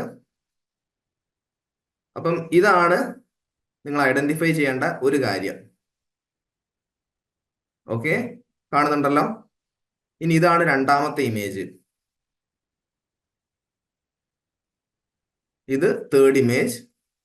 ഓൾറെഡി ആൻസേഴ്സ് വന്നു തുടങ്ങിയിട്ടുണ്ട്. ആൻഡ് ദി ആൻസർ, സോ ഇത് ഏതാണ് സ്ഥലം, അതുപോലെ തന്നെ ഇവിടെ ഒരു പേരിലാണ് ഇത് അറിയപ്പെടുന്നത്, ഒരു സംഭവത്തിന്റെ ബർത്ത് പ്ലേസ് എന്നാണ് അറിയപ്പെടുന്നത്. അപ്പൊ അതെന്താണെന്നുള്ളത് നമുക്ക് നോക്കാം. കറക്റ്റ് ആൻസർ പറഞ്ഞിരിക്കുന്ന കുറച്ച് പേരെ ഞാൻ കണ്ടു. അതെ, ആ സ്റ്റേഷന്റെ പേര് ഓർമ്മ ഉണ്ടോ? ഷിഫ ഷഫി ഏതാണ്ട് പറഞ്ഞിട്ടുണ്ട് ഏകദേശം. കുറച്ച് പേര് കറക്റ്റ് ആൻസേഴ്സിലേക്ക് എത്തിയിട്ടുണ്ട്. സോ ഇതാണ് കറക്റ്റ് ആൻസർ. അതായത് ഈ 1893 അദ്ദേഹം ബാരിസ്റ്ററായി വർക്ക് ചെയ്തുകൊണ്ടിരിക്കുന്ന സമയത്ത് എവിടെ? ദക്ഷിണാഫ്രിക്കയില്. അദ്ദേഹം ഡർബനിൽ നിന്ന് പ്രിട്ടോറിയയിലേക്ക് പോകാൻ നിൽക്കുകയാണ് അദ്ദേഹത്തിന്റെ ക്ലയന്റ് ആയിട്ടുള്ള ദാദാ അബ്ദുള്ളക്ക് വേണ്ടി. ഈ സമയത്ത് അദ്ദേഹം ഈ ഫസ്റ്റ് ക്ലാസ് കാരിയേജിൽ സഞ്ചരിച്ചുകൊണ്ടിരിക്കുമ്പം അവിടെ നിന്ന് കറുത്ത വർഗ്ഗക്കാരന് ഇവിടെ ഇരിക്കാൻ പറ്റില്ല എന്ന് പറഞ്ഞുകൊണ്ട് അദ്ദേഹം ടിക്കറ്റ് കാണിച്ചതിന് ശേഷം പോലും അദ്ദേഹത്തെ ട്രെയിനിൽ നിന്ന് പിടിച്ച് പുറത്താക്കുകയാണ്. അപ്പം ആ ഒരു സമയത്ത് അദ്ദേഹം അവിടെ വളരെ തണുപ്പുള്ള സമയമാണ്. അന്നേരം ഓവർകോട്ട് എടുക്കണം എന്നുണ്ട് തണുപ്പ് കാരണം. പക്ഷെ എന്നാൽ പോലും അത് ചോദിക്കാനുള്ള ഒരു ആത്മധൈര്യം ഇല്ലാതെ അദ്ദേഹം ആ വെയിറ്റിംഗ് റൂമിൽ ഇരിക്കുകയുണ്ടായി. ആ വെയിറ്റിംഗ് റൂമിന്റെ ഇമേജ് ആണ് നിങ്ങൾ ഈ മേലെ കാണുന്നത്. അപ്പൊ അതിനെ വിളിക്കുന്ന പേര് ദ ബർത്ത് പ്ലേസ് ഓഫ് സത്യാഗ്രഹ എന്നാണ്. സത്യാഗ്രഹത്തിന്റെ ജന്മസ്ഥാനം. ആ സത്യാഗ്രഹം ഉണ്ടായത് അവിടെ നിന്നാണ്. കാരണം അവിടെ നിന്നാണ് അദ്ദേഹം തീരുമാനിക്കുന്നത് കാര്യങ്ങൾ ഇങ്ങനെ ആയാൽ പോരാ. അദ്ദേഹത്തിന് അതുവരെ അറിയാം അദ്ദേഹത്തിന്റെ രീതിയിലുള്ള പല കാര്യങ്ങളിലേക്ക് അദ്ദേഹം നീങ്ങുന്നുണ്ട്. പക്ഷെ സത്യാഗ്രഹം ഒരു നോൺ വയലൻസ് രീതിയിൽ ഇതിനെതിരെ പ്രതികരിക്കേണ്ടതുണ്ട്. ഒരുപാട് ആൾക്കാർ ഇതുമൂലം കഷ്ടപ്പെടുന്നുണ്ട്. അപ്പൊ അതിനൊരു മാറ്റം കൊണ്ടുവരേണ്ടതുണ്ട്. ആ മാറ്റം കൊണ്ടുവരിക എന്നുള്ളത് തന്നെയാണ് ഇനി മുന്നോട്ട് താൻ ചെയ്യാൻ പോകുന്നത് എന്നുള്ള ദൃഢമായ തീരുമാനത്തിലേക്ക് എത്തിച്ചത് ഈ ഒരു ഇൻസിഡന്റ് ആണെന്നുള്ളത് തന്നെയാണ് പറയുന്നത്. അപ്പൊ അതുകൊണ്ട് ഈ ഒരു ഇൻസിഡന്റ് ഉണ്ടായിട്ടില്ലായിരുന്നെങ്കിൽ നമ്മുടെ സ്വാതന്ത്ര്യത്തെ സംബന്ധിച്ചാണെങ്കിലും അദ്ദേഹം ഗ്ലോബൽ ഫിഗർ ആവുന്നത് സംബന്ധിച്ചാണെങ്കിലും ഒക്കെ തന്നെ ഒരു കാലതാമസം നേരിടാനുള്ള എല്ലാവിധ സാധ്യതയും ഉണ്ടായിരുന്നു. അത് തന്നെയാണ് അതിന്റെ കാര്യം. അപ്പൊ ഈ ഒരു ഇൻസിഡന്റ് ആണ് അദ്ദേഹത്തെ കൃത്യമായിട്ട് അവിടുത്തെ ഈ പറഞ്ഞിരിക്കുന്ന അനീതിക്കെതിരെ പോരാടുന്നതിലേക്കും വഴിയെ ഇന്ത്യൻ സ്വാതന്ത്ര്യ സമരത്തിലേക്കും എല്ലാം തന്നെ എത്തിക്കുന്നത്. സോ അതിന്റെ റൈറ്റ് ആൻസർ ആരാ പറഞ്ഞെന്നുള്ളത് അശോക് സർ ഒന്ന് പറയാമോ? അതായത് ട്രെയിനിൽ നിന്ന് അനുഭവപ്പെട്ട ഡിസ്ക്രിമിനേഷൻ എന്നുള്ളത് ഒരു ആൻസർ ആയിട്ട് തന്നെ കണക്കാക്കാം. അതായത് മൊത്തം ഈ പറഞ്ഞ ട്രെയിൻ സ്റ്റേഷൻ പറയുന്നത്, അതുപോലെ ട്രെയിനിൽ നിന്ന് അനുഭവപ്പെട്ട ഡിസ്ക്രിമിനേഷൻ എന്നുള്ളത് അതാണ് ആക്ച്വൽ ഇവന്റ്. അപ്പൊ ആ സ്ഥലവും അതുപോലെ തന്നെ മറ്റതും പറഞ്ഞിട്ടുണ്ടെങ്കിൽ അവർക്ക് വേണമെങ്കിൽ കുറച്ച് ബോണസ് എന്നുള്ള രീതിയിൽ ഒരു മാർക്ക് കൊടുക്കാവുന്നതാണ്, അത്രയും അധികമായിട്ട് പറഞ്ഞിട്ടുണ്ടെങ്കിൽ. ട്രെയിൻ ഇൻസിഡന്റ് എന്നുള്ളത് റോയ് TC, ഷിഫ ഷഫി, പീറ്റേഴ്സ്മിറ്റ്സ്ബർഗ് ആണ്. പീറ്റേഴ്സ്ബർഗ് എന്നുള്ളത് പീറ്റേഴ്സ് മാരിറ്റ്സ്ബർഗ് ആണ് പറഞ്ഞിട്ടുണ്ട്. ഓക്കെ, സോ അതിലെ ആൻസർ പറഞ്ഞ സ്റ്റുഡൻസിനെ മാർക്ക് ചെയ്തിട്ടുണ്ടോ അശോക് സാർ? അതിൽ കൃത്യമായിട്ട് പറയുകയാണെങ്കിൽ ഫസ്റ്റ് ആൻസർ ആയിട്ട് വരിക ഫോർ മീ സൗത്ത് ആഫ്രിക്ക വരില്ല. പീറ്റേഴ്സ്ബർഗ് ട്രെയിൻ ഇൻസിഡന്റ് എന്നുള്ളത് ആൻസർ ആയിട്ട് തന്നെ കണക്കാക്കാം. Train incident in South Africa in the train എന്നുള്ളത് അതിനെ കൺസിഡർ ചെയ്യണോ എന്നുള്ളത് കുറച്ചുകൂടി ഡീറ്റെയിൽ ആയിട്ട് പറയായിരുന്നു. South Africa train incident in South Africa അതൊരുമിച്ച് പറയുകയാണെങ്കിൽ എന്നാലും ഓക്കെ. സോ എനിക്ക് ഒന്ന് നെക്സ്റ്റ് ക്വസ്റ്റ്യനിലേക്ക് പോവാം. ടീനെയും കറക്റ്റ് ആൻസർ, അതായത് കറക്റ്റ് സ്റ്റേഷന്റെ പേര് പറഞ്ഞിട്ടുണ്ട്.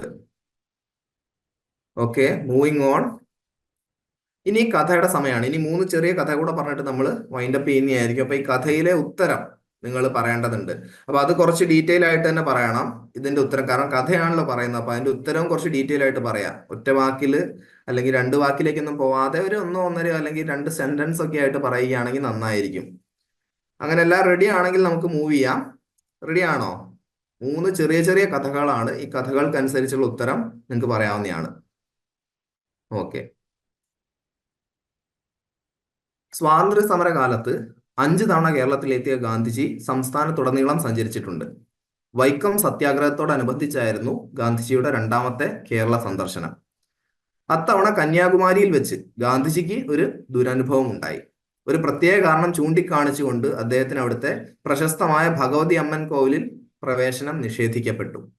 അപ്പൊ നോക്കുക, അമ്പലത്തില് പ്രവേശനം നിഷേധിക്കുന്നതിന് വളരെ കോമൺ ആയിട്ടുള്ള കാരണം നിങ്ങൾക്കറിയാം. ഒന്ന് ജാതി തന്നെയാണ് പ്രധാനമായിട്ടും, അല്ലെ? അപ്പം ഗാന്ധിജിയെ സംബന്ധിച്ച് ജാതി പൊതുവെ ഒരു പ്രശ്നമായി വരാറില്ല. കാരണം ഈ രീതികൾ അനുസരിച്ച് അല്ലെങ്കിൽ ഇപ്പോഴത്തെ ജാതി വ്യവസ്ഥ അനുസരിച്ച് അദ്ദേഹം ഉയർന്ന ജാതിക്കാരനാണ്. അതുകൊണ്ട് അദ്ദേഹം കൊടിമരത്തിന്റെ പീഠത്തിൽ നിന്ന് ദേവിയെ ആരാധിച്ചു മടങ്ങി. 1937 ക്ഷേത്രപ്രവേശന വിളംബരത്തിന്റെ പശ്ചാത്തലത്തിലായിരുന്നു ഗാന്ധിജിയുടെ ഒടുവിലത്തെ കേരള സന്ദർശനം. ആ വരവിൽ ഗാന്ധിജി അടക്കം കൂടെ ഉണ്ടായിരുന്ന എല്ലാവർക്കും ഭഗവതി അമ്മൻ ക്ഷേത്രത്തിൽ പ്രവേശിക്കാൻ കഴിഞ്ഞു. കാരണം ക്ഷേത്രപ്രവേശന വിളംബരത്തിലൂടെ എല്ലാവർക്കും ഒരുപോലെ ഭഗവതിയെ തൊഴാം എന്നുള്ളൊരു സ്റ്റേറ്റ്മെന്റ് തിരുവിതാംകൂർ രാജവംശത്തിന്റെ ഭാഗത്തുനിന്ന് വരികയുണ്ടായി. ഇനി എന്റെ ചോദ്യം ഇതാണ്: എന്ത് കാരണം ചൂണ്ടിക്കാണിച്ചാണ് ഗാന്ധിജിക്ക് 1925 ഭഗവതി അമ്മൻ കോവിലിൽ പ്രവേശനം നിഷേധിച്ചത്? അപ്പൊ ഞാൻ അവിടെ പറഞ്ഞു, ഏറ്റവും സിമ്പിൾ ആയിട്ടുള്ള എക്സ്പ്ലനേഷൻ എന്ന് പറയുന്നത് ജാതിയാണ്. പക്ഷെ ജാതി അല്ല കാരണം. ജാതി എന്നുള്ളത് അദ്ദേഹം ഉയർന്ന ജാതിയിലാണ്. ഈ ജാതി വ്യവസ്ഥ നോക്കുകയാണെങ്കിൽ, ചാതുർവർണ്ണ സിസ്റ്റം നോക്കുകയാണെങ്കിൽ ഉയർന്ന ജാതി വരുന്ന ഒരു വ്യക്തിയാണ്. അപ്പൊ ജാതി അല്ല കാരണം, വേറെ എന്താണെന്നുള്ളതാണ് ചോദ്യം. ദളിതർക്ക് വേണ്ടി സപ്പോർട്ട് ചെയ്തു എന്നുള്ളത് അല്ല കാരണം, അതുമല്ല കാരണം, നിറമല്ല കാരണം. പറഞ്ഞുകൊണ്ടേയിരിക്കുക. ഉത്തരങ്ങൾ പറഞ്ഞുകൊണ്ടേയിരിക്കുക. നിങ്ങൾ ഒരുപാട് ആൻസേഴ്സ് വരുന്നുണ്ട്. എല്ലാവരും പറഞ്ഞു കഴിഞ്ഞോ? അശോക് സർ ആൻസർ മാർക്ക് ചെയ്തിട്ടുണ്ടോ? ആരാദ്യം പറഞ്ഞതെന്ന്? ഓക്കെ, ഉത്തരം വൈകാതെ പറയാം. കറക്റ്റ് ആൻസർ പറഞ്ഞിരിക്കുന്നത്, ആദ്യം പറഞ്ഞത് നിമ്മയാണ്. മുൻപത്തെ രീതി അനുസരിച്ച് അല്ലെങ്കിൽ ഹിന്ദു മതപ്രകാരം നമുക്ക് ഇതിനു മുന്നേയും ഇങ്ങനത്തെ പലവിധ നമ്മുടെ സ്വാതന്ത്ര്യ സമരത്തിലും നമ്മൾ ഒരുപാട് ബാധിച്ചിട്ടുള്ള ഒരു കാര്യമാണ്.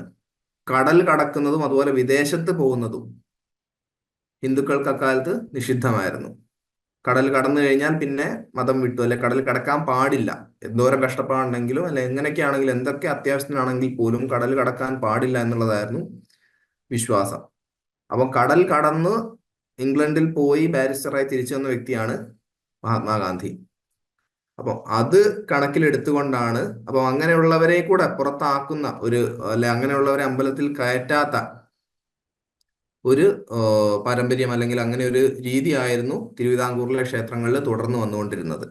അപ്പൊ അതിന്റെ അടിസ്ഥാനത്തിലാണ് ഗാന്ധിജി അവർ ക്ഷേത്രത്തിൽ കയറ്റാതിരുന്നത്. അശോക് സാർ, അത് ആൻസേഴ്സ് മാർക്ഡ് ആണോ? അതെ സാർ, അതെ കണ്ടിന്യൂ ആണ്. ഓക്കെ. അടുത്ത ചോദ്യം: മലയാളത്തിലെ പത്രപ്രവർത്തനം, വിജ്ഞാന സാഹിത്യം, കവിത, സാഹിത്യ ഗവേഷണം എന്നീ മേഖലകളിൽ വിലപ്പെട്ട സംഭാവനകൾ നൽകിയൊരു വ്യക്തിത്വമായിരുന്നു ഇദ്ദേഹത്തിൻ്റെത്. ഒരാളെ പറ്റിയാണ് നമ്മൾ ഈ പറയുന്നത്. ഹൈസ്കൂൾ അധ്യാപകനായിരുന്ന അദ്ദേഹം 1942 ജോലി രാജിവെച്ച് സ്വാതന്ത്ര്യ സമരത്തിൽ പങ്കെടുത്തു.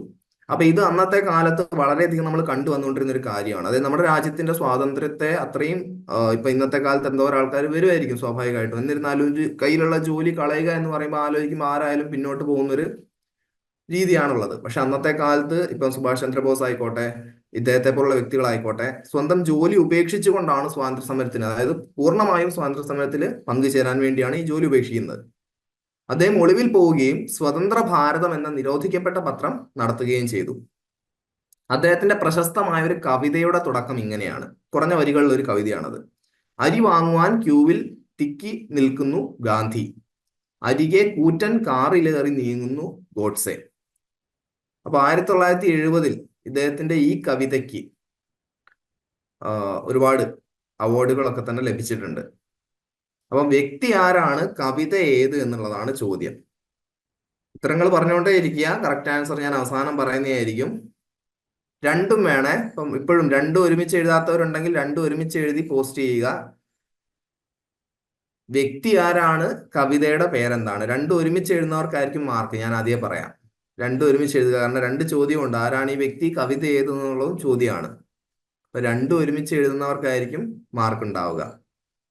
അപ്പൊ ഇദ്ദേഹം ഒരുപാട് കവിതകളും ഈ പറഞ്ഞ സ്വാതന്ത്ര്യ സമരത്തിലേക്കൊക്കെ തന്നെ ഇനി സ്വാതന്ത്ര്യം കിട്ടിയ ശേഷവും ഒരുപാട് പദവികൾ അലങ്കരിച്ചിട്ടുള്ള ഒരു വ്യക്തി കൂടിയാണ് സാഹിത്യത്തിലേക്കെല്ലാം വരുമ്പോൾ.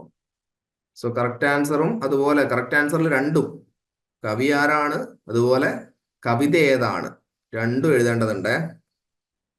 രണ്ടും എഴുതുന്നവർക്കായിരിക്കും മാർക്ക്. ഇനി എഴുതാത്തവരൊക്കെ ഉണ്ടെങ്കിൽ അവർക്ക് ഇനിയും ഓപ്ഷൻസ് ഉണ്ട് എഴുതിയിടാൻ.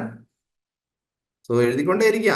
ഇനി ആൻസർ ചെയ്യാത്തവരൊക്കെ ഉണ്ടെങ്കിൽ നിങ്ങൾക്ക് ഇനിയിപ്പം ഏതെങ്കിലും ഒരു കവിത തോന്നുകയാണെങ്കിൽ അതൊക്കെ പറഞ്ഞോളൂ. അതൊക്കെ ഇതിന്റെ ഭാഗമാണ്. ഇനി ഒറ്റ ക്വസ്റ്റ്യൻ കൂടെ ഉള്ളൂ. അതുകൊണ്ട് ഇത് കഴിഞ്ഞാൽ ഇനി ആൻസർ ചെയ്യാൻ പറ്റിയെന്നില്ല. അതുകൊണ്ട് എത്രയും പെട്ടെന്ന് ആൻസർ ചെയ്യാം. ഓക്കെ, അശോക് സർ നോട്ട് ചെയ്തിരുന്നോ? സർ നോട്ട് ചെയ്തിരുന്നു. ആദ്യം വ്യക്തിയുടെ പേര് പറഞ്ഞത് മുരളീധരനാണ്. മുരളീധരൻ. പിന്നെ കവിതയുടെ പേരും പിന്നെ പറഞ്ഞത് മുരളീധരനാണ്. കവിതയുടെ പേര് അതിന്റെ മുന്നേ അശ്വതി പറഞ്ഞിട്ടുണ്ടായിരുന്നു. പക്ഷെ അശ്വതി പറഞ്ഞ വ്യക്തിയുടെ പേര് തെറ്റായിരുന്നു. രണ്ടും കറക്റ്റ് ആയിട്ട് ആദ്യം പറഞ്ഞ ആള് മുരളീധരൻ. Okay okay. അപ്പൊ പിന്നെ അദ്ദേഹത്തിന് തന്നെ സ്കോർ വരട്ടെ. ലാസ്റ്റ് ചോദ്യത്തിലേക്ക് പോവാണ്. ഇതോടുകൂടി നമ്മുടെ ഗാന്ധി ജയന്തി ക്വിസ് ഇവിടെ സമാപിക്കും. ഇതിനെല്ലാവരും ഉത്തരം പറയണം. എല്ലാവരും ഉത്തരം പറയുന്നത് തന്നെയാണ് ഞാൻ പ്രതീക്ഷിക്കുന്നത്. ഇപ്പൊ NV കൃഷ്ണവാര്യർ ഗാന്ധിയും ഗോഡ്സെയുമാണ് കവിത. 1970 കവിതാ സാഹിത്യത്തിനുള്ള കേരള സാഹിത്യ അക്കാദമി അവാർഡ് നേടിയ NV കൃഷ്ണവാര്യരുടെ ഗാന്ധിയും ഗോഡ്സെയും എന്ന കവിതയുടെ ആദ്യ ഭാഗമാണിത്. അദ്ദേഹം ഒരു പണ്ഡിതനായിരുന്നു. 18ഓളം ഭാഷകൾ അദ്ദേഹത്തിന് കൈകാര്യം ചെയ്യാൻ സാധിക്കുമായിരുന്നു. പോളിഗ്ലോട്ട് എന്നൊക്കെ നമ്മൾ ഇംഗ്ലീഷിൽ പറയും. Last question. മഹാരാഷ്ട്രയിലെ ചിത്പവൻ ബ്രാഹ്മണ കുടുംബത്തിലാണ് രാമചന്ദ്ര ജനിച്ചത്. അദ്ദേഹത്തിന്റെ പിതാവ് വിനായക് വാമൻറാവു ഒരു തപാൽ ജീവനക്കാരനായിരുന്നു. അമ്മ ലക്ഷ്മി ഗോദാവരി എന്നുള്ളൊരു പേര് കൂടി ഉണ്ട് ആയിരുന്നു. ഇവരുടെ 3 ആൺമക്കൾ. ഇവർക്ക് ജനിച്ച ഉടനെ തന്നെ ആൺകുട്ടികൾ മരിച്ചു പോവുകയാണ്. അപ്പൊ ഈ മരിച്ചു പോകുന്ന സാഹചര്യത്തിൽ ആ വിഷമവും അതുപോലെ ആ പേടിയും ഉള്ളവർ, ഒരു ശാപം ലഭിച്ചു എന്നുള്ള പേടിയും ഉള്ളത് കൊണ്ട് തന്നെ ഈ ജനിച്ച രാമചന്ദ്രയെ ഒരു പെൺകുട്ടിയായിട്ടാണ് ഇവർ വളർത്തുന്നത്. പെൺകുട്ടിയായിട്ടെന്ന് പറയുമ്പോൾ ആ കുട്ടിയെ മൂക്കുത്തി കുത്തിക്കുന്നുണ്ട്. അതുപോലെ എല്ലാ രീതിയിലും വസ്ത്രങ്ങളൊക്കെ തന്നെ ഉടുപ്പിക്കുന്നതും ഒക്കെ തന്നെ പെൺകുട്ടിയെ പോലെയാണ് വളർത്തുന്നത്. കാരണം ഈ കണ്ണ് കിട്ടുകയാണ്, ആൺകുട്ടിയായി എന്നുള്ളതുകൊണ്ട് കണ്ണ് കിട്ടുകയാണെന്ന് കരുതിയിട്ടാണ് ഈ രീതിയിലേക്കൊക്കെ തന്നെ അച്ഛനും അമ്മയും നീങ്ങുന്നത്. ഇനി ഒരു അനിയൻ ഉണ്ടാവുകയാണ്. അപ്പം അനിയൻ ഉണ്ടായ ശേഷമാണ് ഒരു പുരുഷനായിട്ട് അല്ലെങ്കിൽ ഒരു ആൺകുട്ടിയെ വളർത്തുന്ന പോലെ, ആൺകുട്ടി പെൺകുട്ടി എന്നൊക്കെ ഉള്ളത് ഇപ്പൊ ഇന്നത്തെ കാലത്ത് നമുക്ക് കുറച്ച് പ്രോബ്ലമാറ്റിക് ആയിട്ടുള്ള അല്ലെങ്കിൽ ഇന്ന രീതിയിൽ തന്നെ ചെയ്യണമെന്നൊക്കെ തന്നെ പറയുന്നതിൽ പലവിധ ബുദ്ധിമുട്ടുകളൊക്കെ തന്നെ അനുഭവപ്പെടാറുണ്ട്. പക്ഷേ പണ്ടത്തെ രീതി വെച്ച് പറയുമ്പോൾ, അല്ലെ പണ്ടത്തെ ആ ഒരു കാലഘട്ടത്തിൽ ആൺകുട്ടികൾ മൂക്കുത്തി ധരിക്കാറില്ല.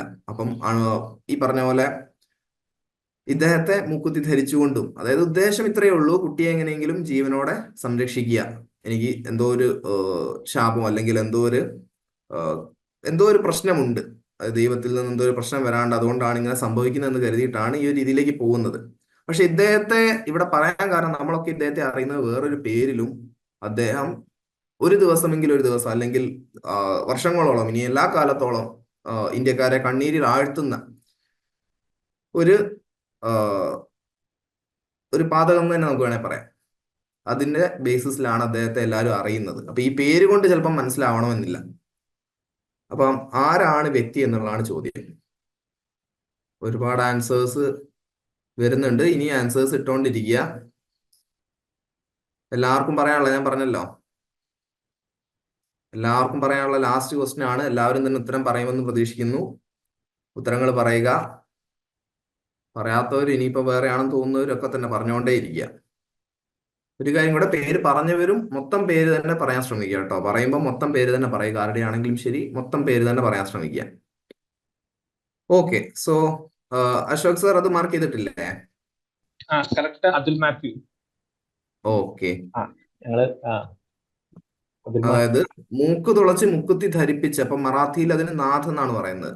അപ്പം നാഥ് ധരിച്ച റാം, അതാണ് നാഥുറാമായി മാറിയത്. നാഥുറാം വിനായക് ഗോഡ്സെ എന്നുള്ളത് തന്നെയാണ് ഉത്തരം. ഇദ്ദേഹമാണ് ഗാന്ധിജിയുടെ ഘാതകൻ. സോ ഇതോടുകൂടി നമ്മുടെ ക്വിസ് ഇവിടെ എൻഡ് ചെയ്യുകയാണ്. അപ്പം എനിക്ക് തോന്നുന്നു എല്ലാവർക്കും അത്യാവശ്യം ആൻസേഴ്സ് ഒക്കെ തന്നെ പറയാൻ പറ്റിയെന്ന് കരുതുന്നു. എല്ലാവർക്കും ഒരു നല്ല എക്സ്പീരിയൻസ് ആയിരുന്നു എന്ന് വിശ്വസിക്കുന്നു. അപ്പം ഇത്രയും പറഞ്ഞുകൊണ്ടല്ലേ ഈ ക്വിസ് നടത്താൻ ഈ ഒരു അവസരത്തിൽ എനിക്ക് അവസരം കിട്ടിയതിൽ തന്നെ ഐ എം വെരി ഹാപ്പി. കാരണം എല്ലാവരും അറിഞ്ഞിരിക്കേണ്ട ഒരുപാട് കാര്യങ്ങൾ എല്ലാവരിലേക്കും എത്തിക്കാൻ പറ്റിയെന്ന് വിശ്വസിക്കുന്നു. ഒരുപാട് ആൾക്കാരിൽ നിന്ന് മറ്റ് പല ഇൻഫർമേഷനും ചാറ്റിലൊക്കെ തന്നെ പലരും ഷെയർ ചെയ്യുന്നുണ്ടായിരുന്നു. അതും ഇൻഫോർമേറ്റീവ് ആയിട്ട് തോന്നി. സോ ഇത്രയാണ് പറയാനുള്ളത്. Thanks for joining. Over to you Lincy ma'am. So thank you Abhay sir and Rahi sir. So we had a very really wonderful session. നമുക്ക് നല്ലൊരു ക്വിസ് കോമ്പറ്റീഷൻ കണ്ടക്ട് ചെയ്തു. സോ അപ്പൊ അതിന് വേണ്ടിയിട്ട് നമ്മളുടെ ഇന്നത്തെ സെഷന്റെ ക്വിസ് മാസ്റ്റേഴ്സ് ആയിട്ടുള്ള അബേ സറും റഹി സറിനെയും കൺഗ്രാറ്റുലേറ്റ് ചെയ്യുന്നു. അതുപോലെ തന്നെ നമ്മളുടെ ഇന്ന് സ്കോറിംഗ് പർപ്പസിന് വേണ്ടിയിട്ട് നമ്മുടെ അശോക് സർ, തഹസീൽ മാം, അതുപോലെ തന്നെ അശ്വതി മാം, ഇവരെയും കൺഗ്രാറ്റുലേറ്റ് ചെയ്യാണ്. സോ നമുക്കറിയുന്ന പോലെ തന്നെ ഞാൻ നേരത്തെ ആദ്യം ഇൻട്രോ പറഞ്ഞപ്പോൾ ഞാൻ പറഞ്ഞിരുന്നു, നമുക്ക് ഇപ്പൊ നിങ്ങൾ ഈഗർലി വെയിറ്റ് ചെയ്യുന്നതായിരിക്കും ആരായിരിക്കും ക്വിസിന്റെ ഫൈനൽ റിസൾട്ട് ഏറ്റവും കൂടുതൽ സ്കോർ ഒബ്റ്റെയിൻ ചെയ്തിട്ടില്ല എന്നുള്ളത്. അത് നമ്മൾ ഇന്നത്തെ സെഷനിൽ നമ്മൾ ഇവിടെ അനൗൺസ് ചെയ്യുന്നതായിരിക്കും. സോ അതിനു മുന്നേ നമ്മൾ 3 ഇവന്റ്സുകളായിട്ട് 2 ഇവന്റ്സ് കണ്ടക്ട് ചെയ്തിട്ടുണ്ടായിരുന്നു. ഒന്ന് പെയിന്റിംഗ് അല്ലെങ്കിൽ ഡ്രോയിങ് കോമ്പറ്റീഷൻ, അതുപോലെ തന്നെ രണ്ടാമത്തെ റീൽസ് കോമ്പറ്റീഷൻ ആയിരുന്നു കണ്ടക്ട് ചെയ്തിട്ടുണ്ടായിരുന്നത്.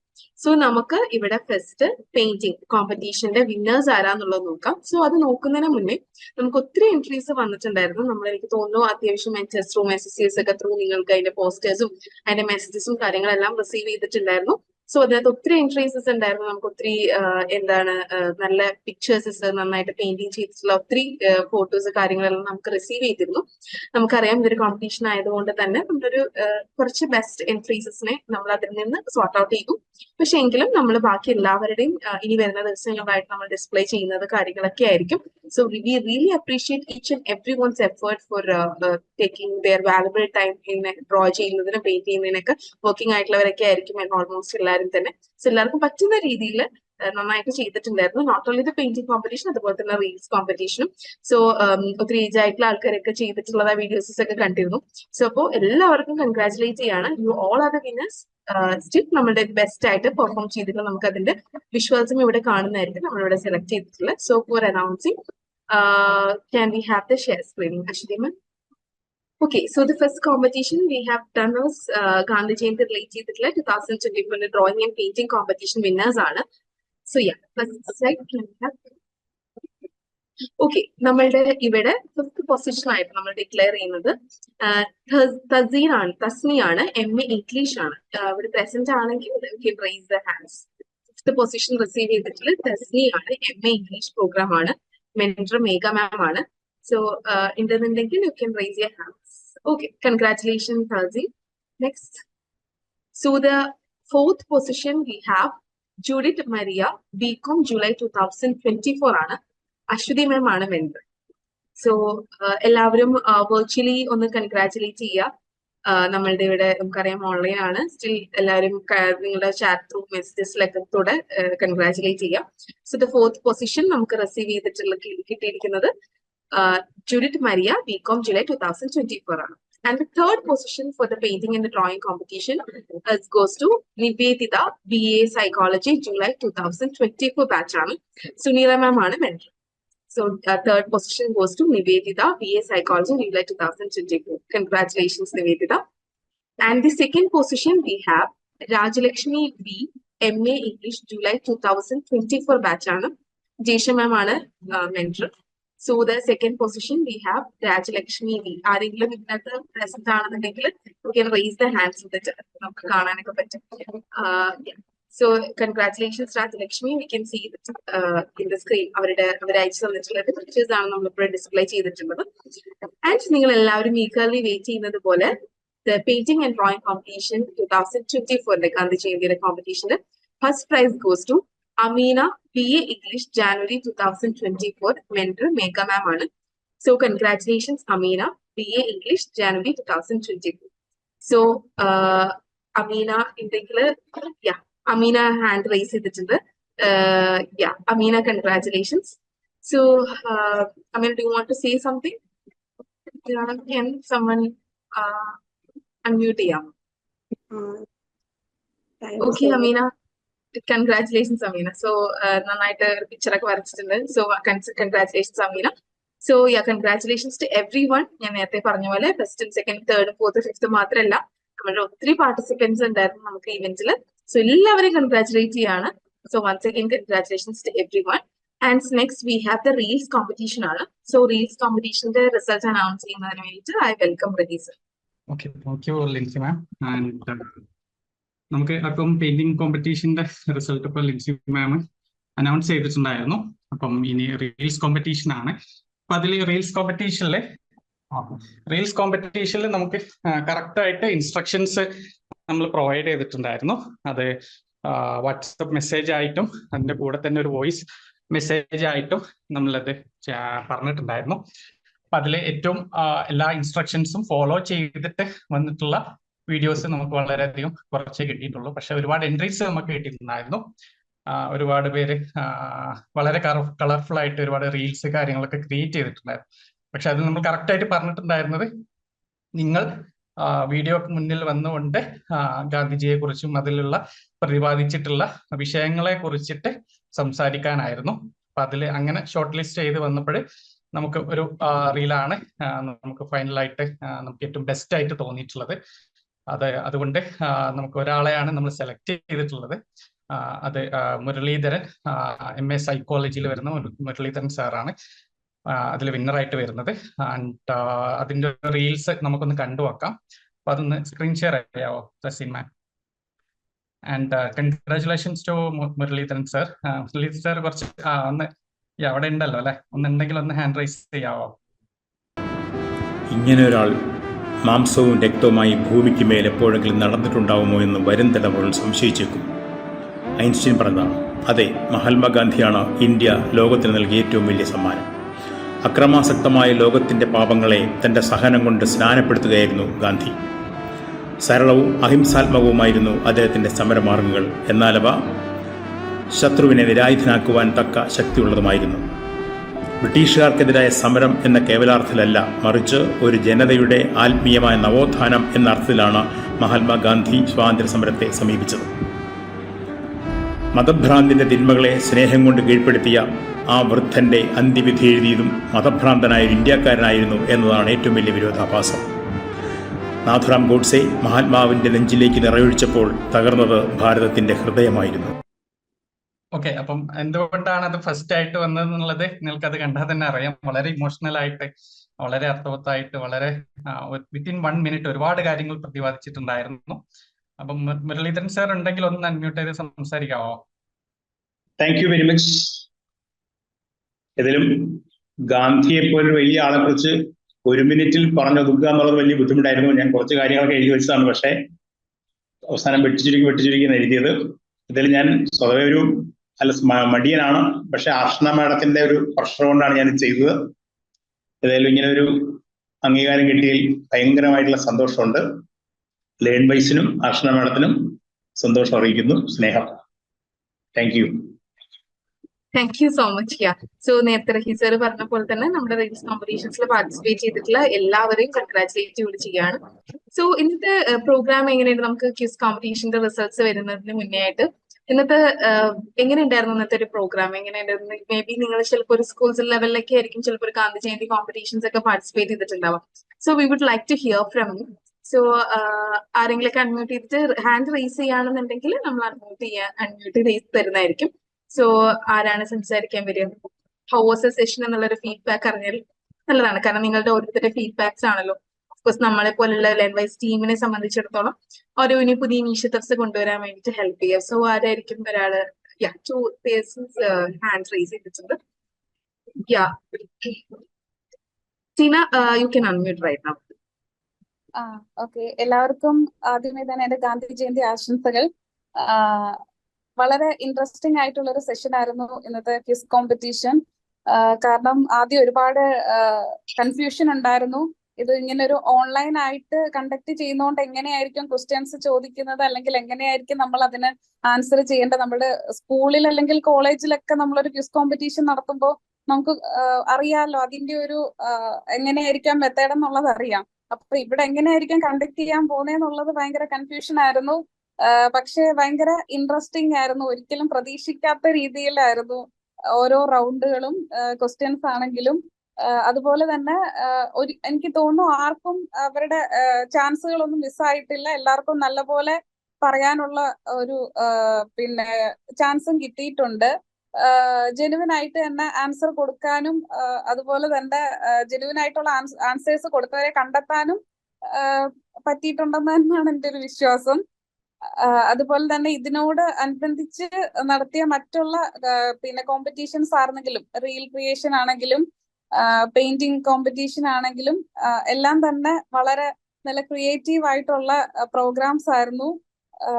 എന്താണ് നമ്മൾ ഓരോരുത്തരും ഇതിനകത്ത് നമ്മുടെ ലേൺ വൈസിലുള്ള ഓരോരുത്തരും വർക്ക് ചെയ്യുന്നവരും അല്ലെങ്കിൽ ഹൗസ് വൈഫും ഓരോരോ ഇതുമായിട്ട് മറ്റുള്ള ഇതിലാണ് കൂടുതലും അവര് ബിസി ആയിട്ടുള്ളത്. അപ്പൊ അതിന്റെയൊക്കെ ഇടയ്ക്ക് ഇങ്ങനെ കുറച്ച് പ്രോഗ്രാംസ് കണ്ടക്ട് ചെയ്യുമ്പോൾ അത് നമുക്കും കുറച്ചൊരു ക്രിയേറ്റീവ് ആയിട്ട് തിങ്ക് ചെയ്യാനും ഇതിനകത്തൊക്കെ പാർട്ടിസിപ്പേറ്റ് ചെയ്യാനും പറ്റുന്നതിൽ വളരെയധികം സന്തോഷമുണ്ട്.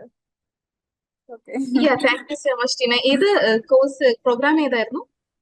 ഞാൻ MBA ജൂലൈ ബാച്ച് ആയിരുന്നു 2024.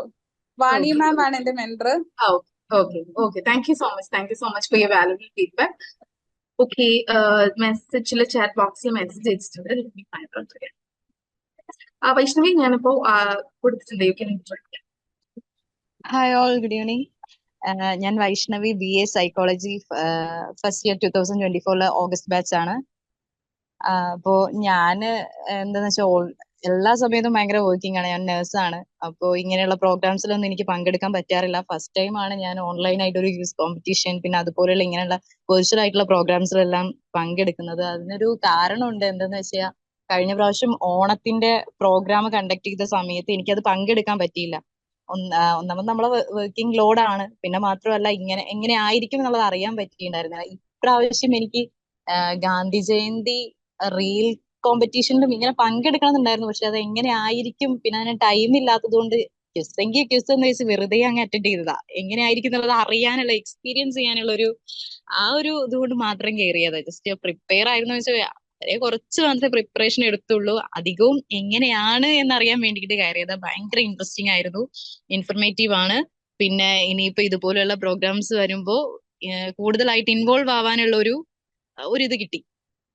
അപ്പൊ thank you Learnwise team. Thank you so much Vaishnavi. So happy to hear the feedback from you. So ഇനി വരുന്ന പ്രോഗ്രാംസിലൊക്കെ നേരത്തെ വരുന്ന പ്രീവൻസിലൊക്കെ ആക്റ്റീവായിട്ട് പാർട്ടിസിപ്പേറ്റ് ചെയ്യാം. Okay, so next I think so Baichu, you can try right now. ഞാൻ അൺമ്യൂട്ട് ചെയ്യാൻ വേണ്ടി റിക്വസ്റ്റ് ചെയ്തിട്ടുണ്ട്. ആർക്കി ബൈച്ചു, നിങ്ങളുടെ ഇതിൽ കൊടുത്തിരിക്കുന്ന പേരാണേ വായിക്കുന്നത്. ഹലോ. കേൾക്കാം, പറഞ്ഞു. Hello ma'am. എൻ്റെ പേര് ബൈജു. ഞാൻ മസ്കറ്റ് നിന്നാണ് സംസാരിക്കുന്നത്, ഒമാൻ മസ്കറ്റ് നിന്ന്. ആദ്യമേ പറയട്ടെ, ഇതിന്റെ വിവരണാതീതമാണ്, അല്ലെങ്കിൽ വളരെ സന്തോഷകരമാണ് ഇങ്ങനെ ഒരു ഇതിൽ പാർട്ടിസിപ്പേഷൻ ചെയ്യാൻ കഴിഞ്ഞതിലും. അതിനുപരിയായിട്ട് ഇതിന്റെ പിന്നിൽ പ്രവർത്തിച്ച അണിയറ ശില്പികളെ, എല്ലാ ടീച്ചേഴ്സിനെയും മെന്റേഴ്സിനെയും ഞാൻ വളരെ ഹാർദവമായിട്ട് അഭിനന്ദിക്കുന്നു. എൻ്റെ ലൈഫിൽ ആദ്യത്തെ ഒരു സംഭവമാണ് ഇങ്ങനെ കേൾക്കുന്നതും ഇതിൽ പാർട്ടിസിപ്പേഷൻ ചെയ്യാൻ കഴിഞ്ഞതും. എല്ലാവർക്കും, ഇതിന്റെ പിന്നിൽ പ്രവർത്തിച്ച എല്ലാവർക്കും ഒരിക്കൽ കൂടി ആശംസകൾ അറിയിക്കും. Thank you. Thank you so much. എനിക്ക് തോന്നുന്നു ഇപ്പോ അവിടെ ടൈം എത്ര മണിയാണ്? ഇവിടെ 11:42. ഓക്കെ. അപ്പൊ ഡിഫറെന്റ് ടൈമിൽ നിന്നാണ് നമ്മുടെ അടുത്ത് കൂടെ ജോയിൻ ചെയ്തിരിക്കുന്ന മീറ്റിംഗിന്. Thank you so much. So ഇനി ആരെങ്കിലും if anyone wants to still you can ആർക്കൊക്കെ ഫീഡ്ബാക്ക് ഷെയർ ചെയ്യണമെന്നുണ്ടെങ്കിൽ either you can raise your hands. Yeah. So Ashok sir, result ready ആയിട്ടുണ്ടെന്നുണ്ടെങ്കിൽ we can have the result announcement by that.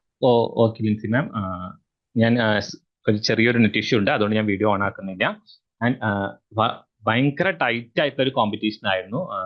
ശരിക്കും പറഞ്ഞാൽ ഇപ്പൊ റഹീ sir ആണെങ്കിലും Abhay sir ആണെങ്കിലും questions വായിച്ച് ഞാനും അശ്വതി മാം അതുപോലെ തഹസീൻ മാം ഞങ്ങൾ 3 പേരും കൂടിയാണ് ഇതിൽ എഴുതിയിട്ടുണ്ടായിരുന്നത്. നമുക്കറിയാം വിർച്വലി ഇങ്ങനെ നടത്തുന്ന സമയത്ത് നമുക്ക് ഒരു ഭയങ്കര ബുദ്ധിമുട്ടുള്ള ഒരു ജോബ് തന്നെയാണ്. നമുക്ക് ചാറ്റ് ബോക്സിൽ വരുന്ന ഇതനുസരിച്ച് നമുക്ക് സെലക്ട് ചെയ്യേണ്ട ഒരു സിറ്റുവേഷനിൽ.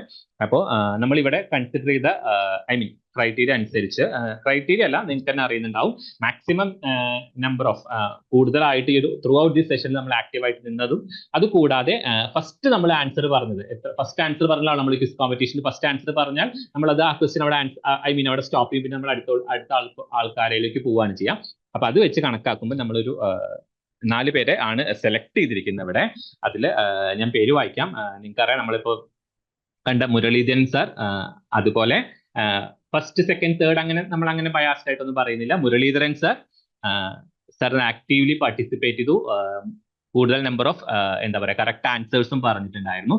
അതുപോലെ ഫ്രാങ്ക്ലിൻ, പിന്നെ Fakhruddin sir, Franklin sir and Tina ma'am, ഇത്രയും പേരാണ് നമ്മൾ ആക്റ്റീവ്ലി പാർട്ടിസിപ്പേറ്റ് ചെയ്തതിൽ സെലക്ട് ചെയ്തത്. ഇത് കൂടാതെ ഒത്തിരി പേരുണ്ട് കേട്ടോ. നമുക്ക് ഷമീമ നാസർ, ഷഹാന, അഞ്ജിത, റോയ്, ആതിര, അങ്ങനെ ഒത്തിരി പേര് നമുക്കുണ്ട്. നമ്മളിങ്ങനെ എഴുതി വെച്ചിട്ടുണ്ട് തറ ആൻസേഴ്സ് പറഞ്ഞതില്. അപ്പൊ ഇവരെല്ലാവരെയും കൺഗ്രാറ്റുലേറ്റ് ചെയ്യാണ്. ഓരോ സിംഗിൾ ആൻസർ ആദ്യം പറഞ്ഞവർ വരെ ഇപ്പൊ ഒത്തിരി പേരുണ്ട്. നമ്മളങ്ങനെ ബാബു, അങ്ങനെ കുറെ പേരുണ്ട്. അപ്പൊ എല്ലാവരും കൺഗ്രാറ്റുലേറ്റ് ചെയ്യാണ്.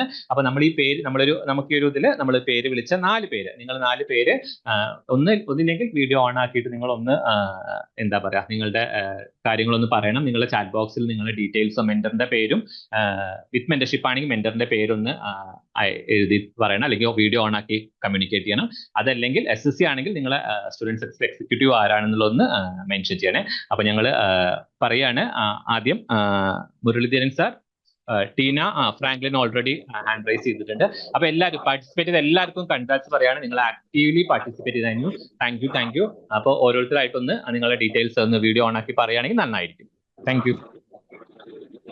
I think so. Yeah, Franklin, unmute ചെയ്യാമോ? I think so. ബാക്കിയുള്ള details we have already. Franklin പറയാമോ? ഏത് ബാച്ച് ആയിരുന്നു, ഏത് പ്രോഗ്രാം ആയിരുന്നു സെലക്ട് ചെയ്തിട്ടുള്ളത്? MEG second year. MEG. Okay, MEG. ആരാണ് മെന്റർ? മേഘ ബൈജു ആണ് മെന്റർ. മേഘ മാം ആണോ? മേഘ മാം ആണ്. ഓക്കെ, നമ്മുടെ 3 പേരുടെ പേരല്ലേ പറഞ്ഞത്? മുരളീധരൻ സാറിന്റെ കിട്ടിയതാണോ? അർഷന മാമിന്റെ സ്റ്റുഡന്റ് ആണ്, നേരത്തെ പറഞ്ഞപ്പോ നോട്ട് ചെയ്തു. അതും കിട്ടി. വാണി മാമിന്റെ ആണ്. പിന്നെ 4 പേര്. ഫക്രുദ്ദീൻ അൺമ്യൂട്ട് ചെയ്യാമോ?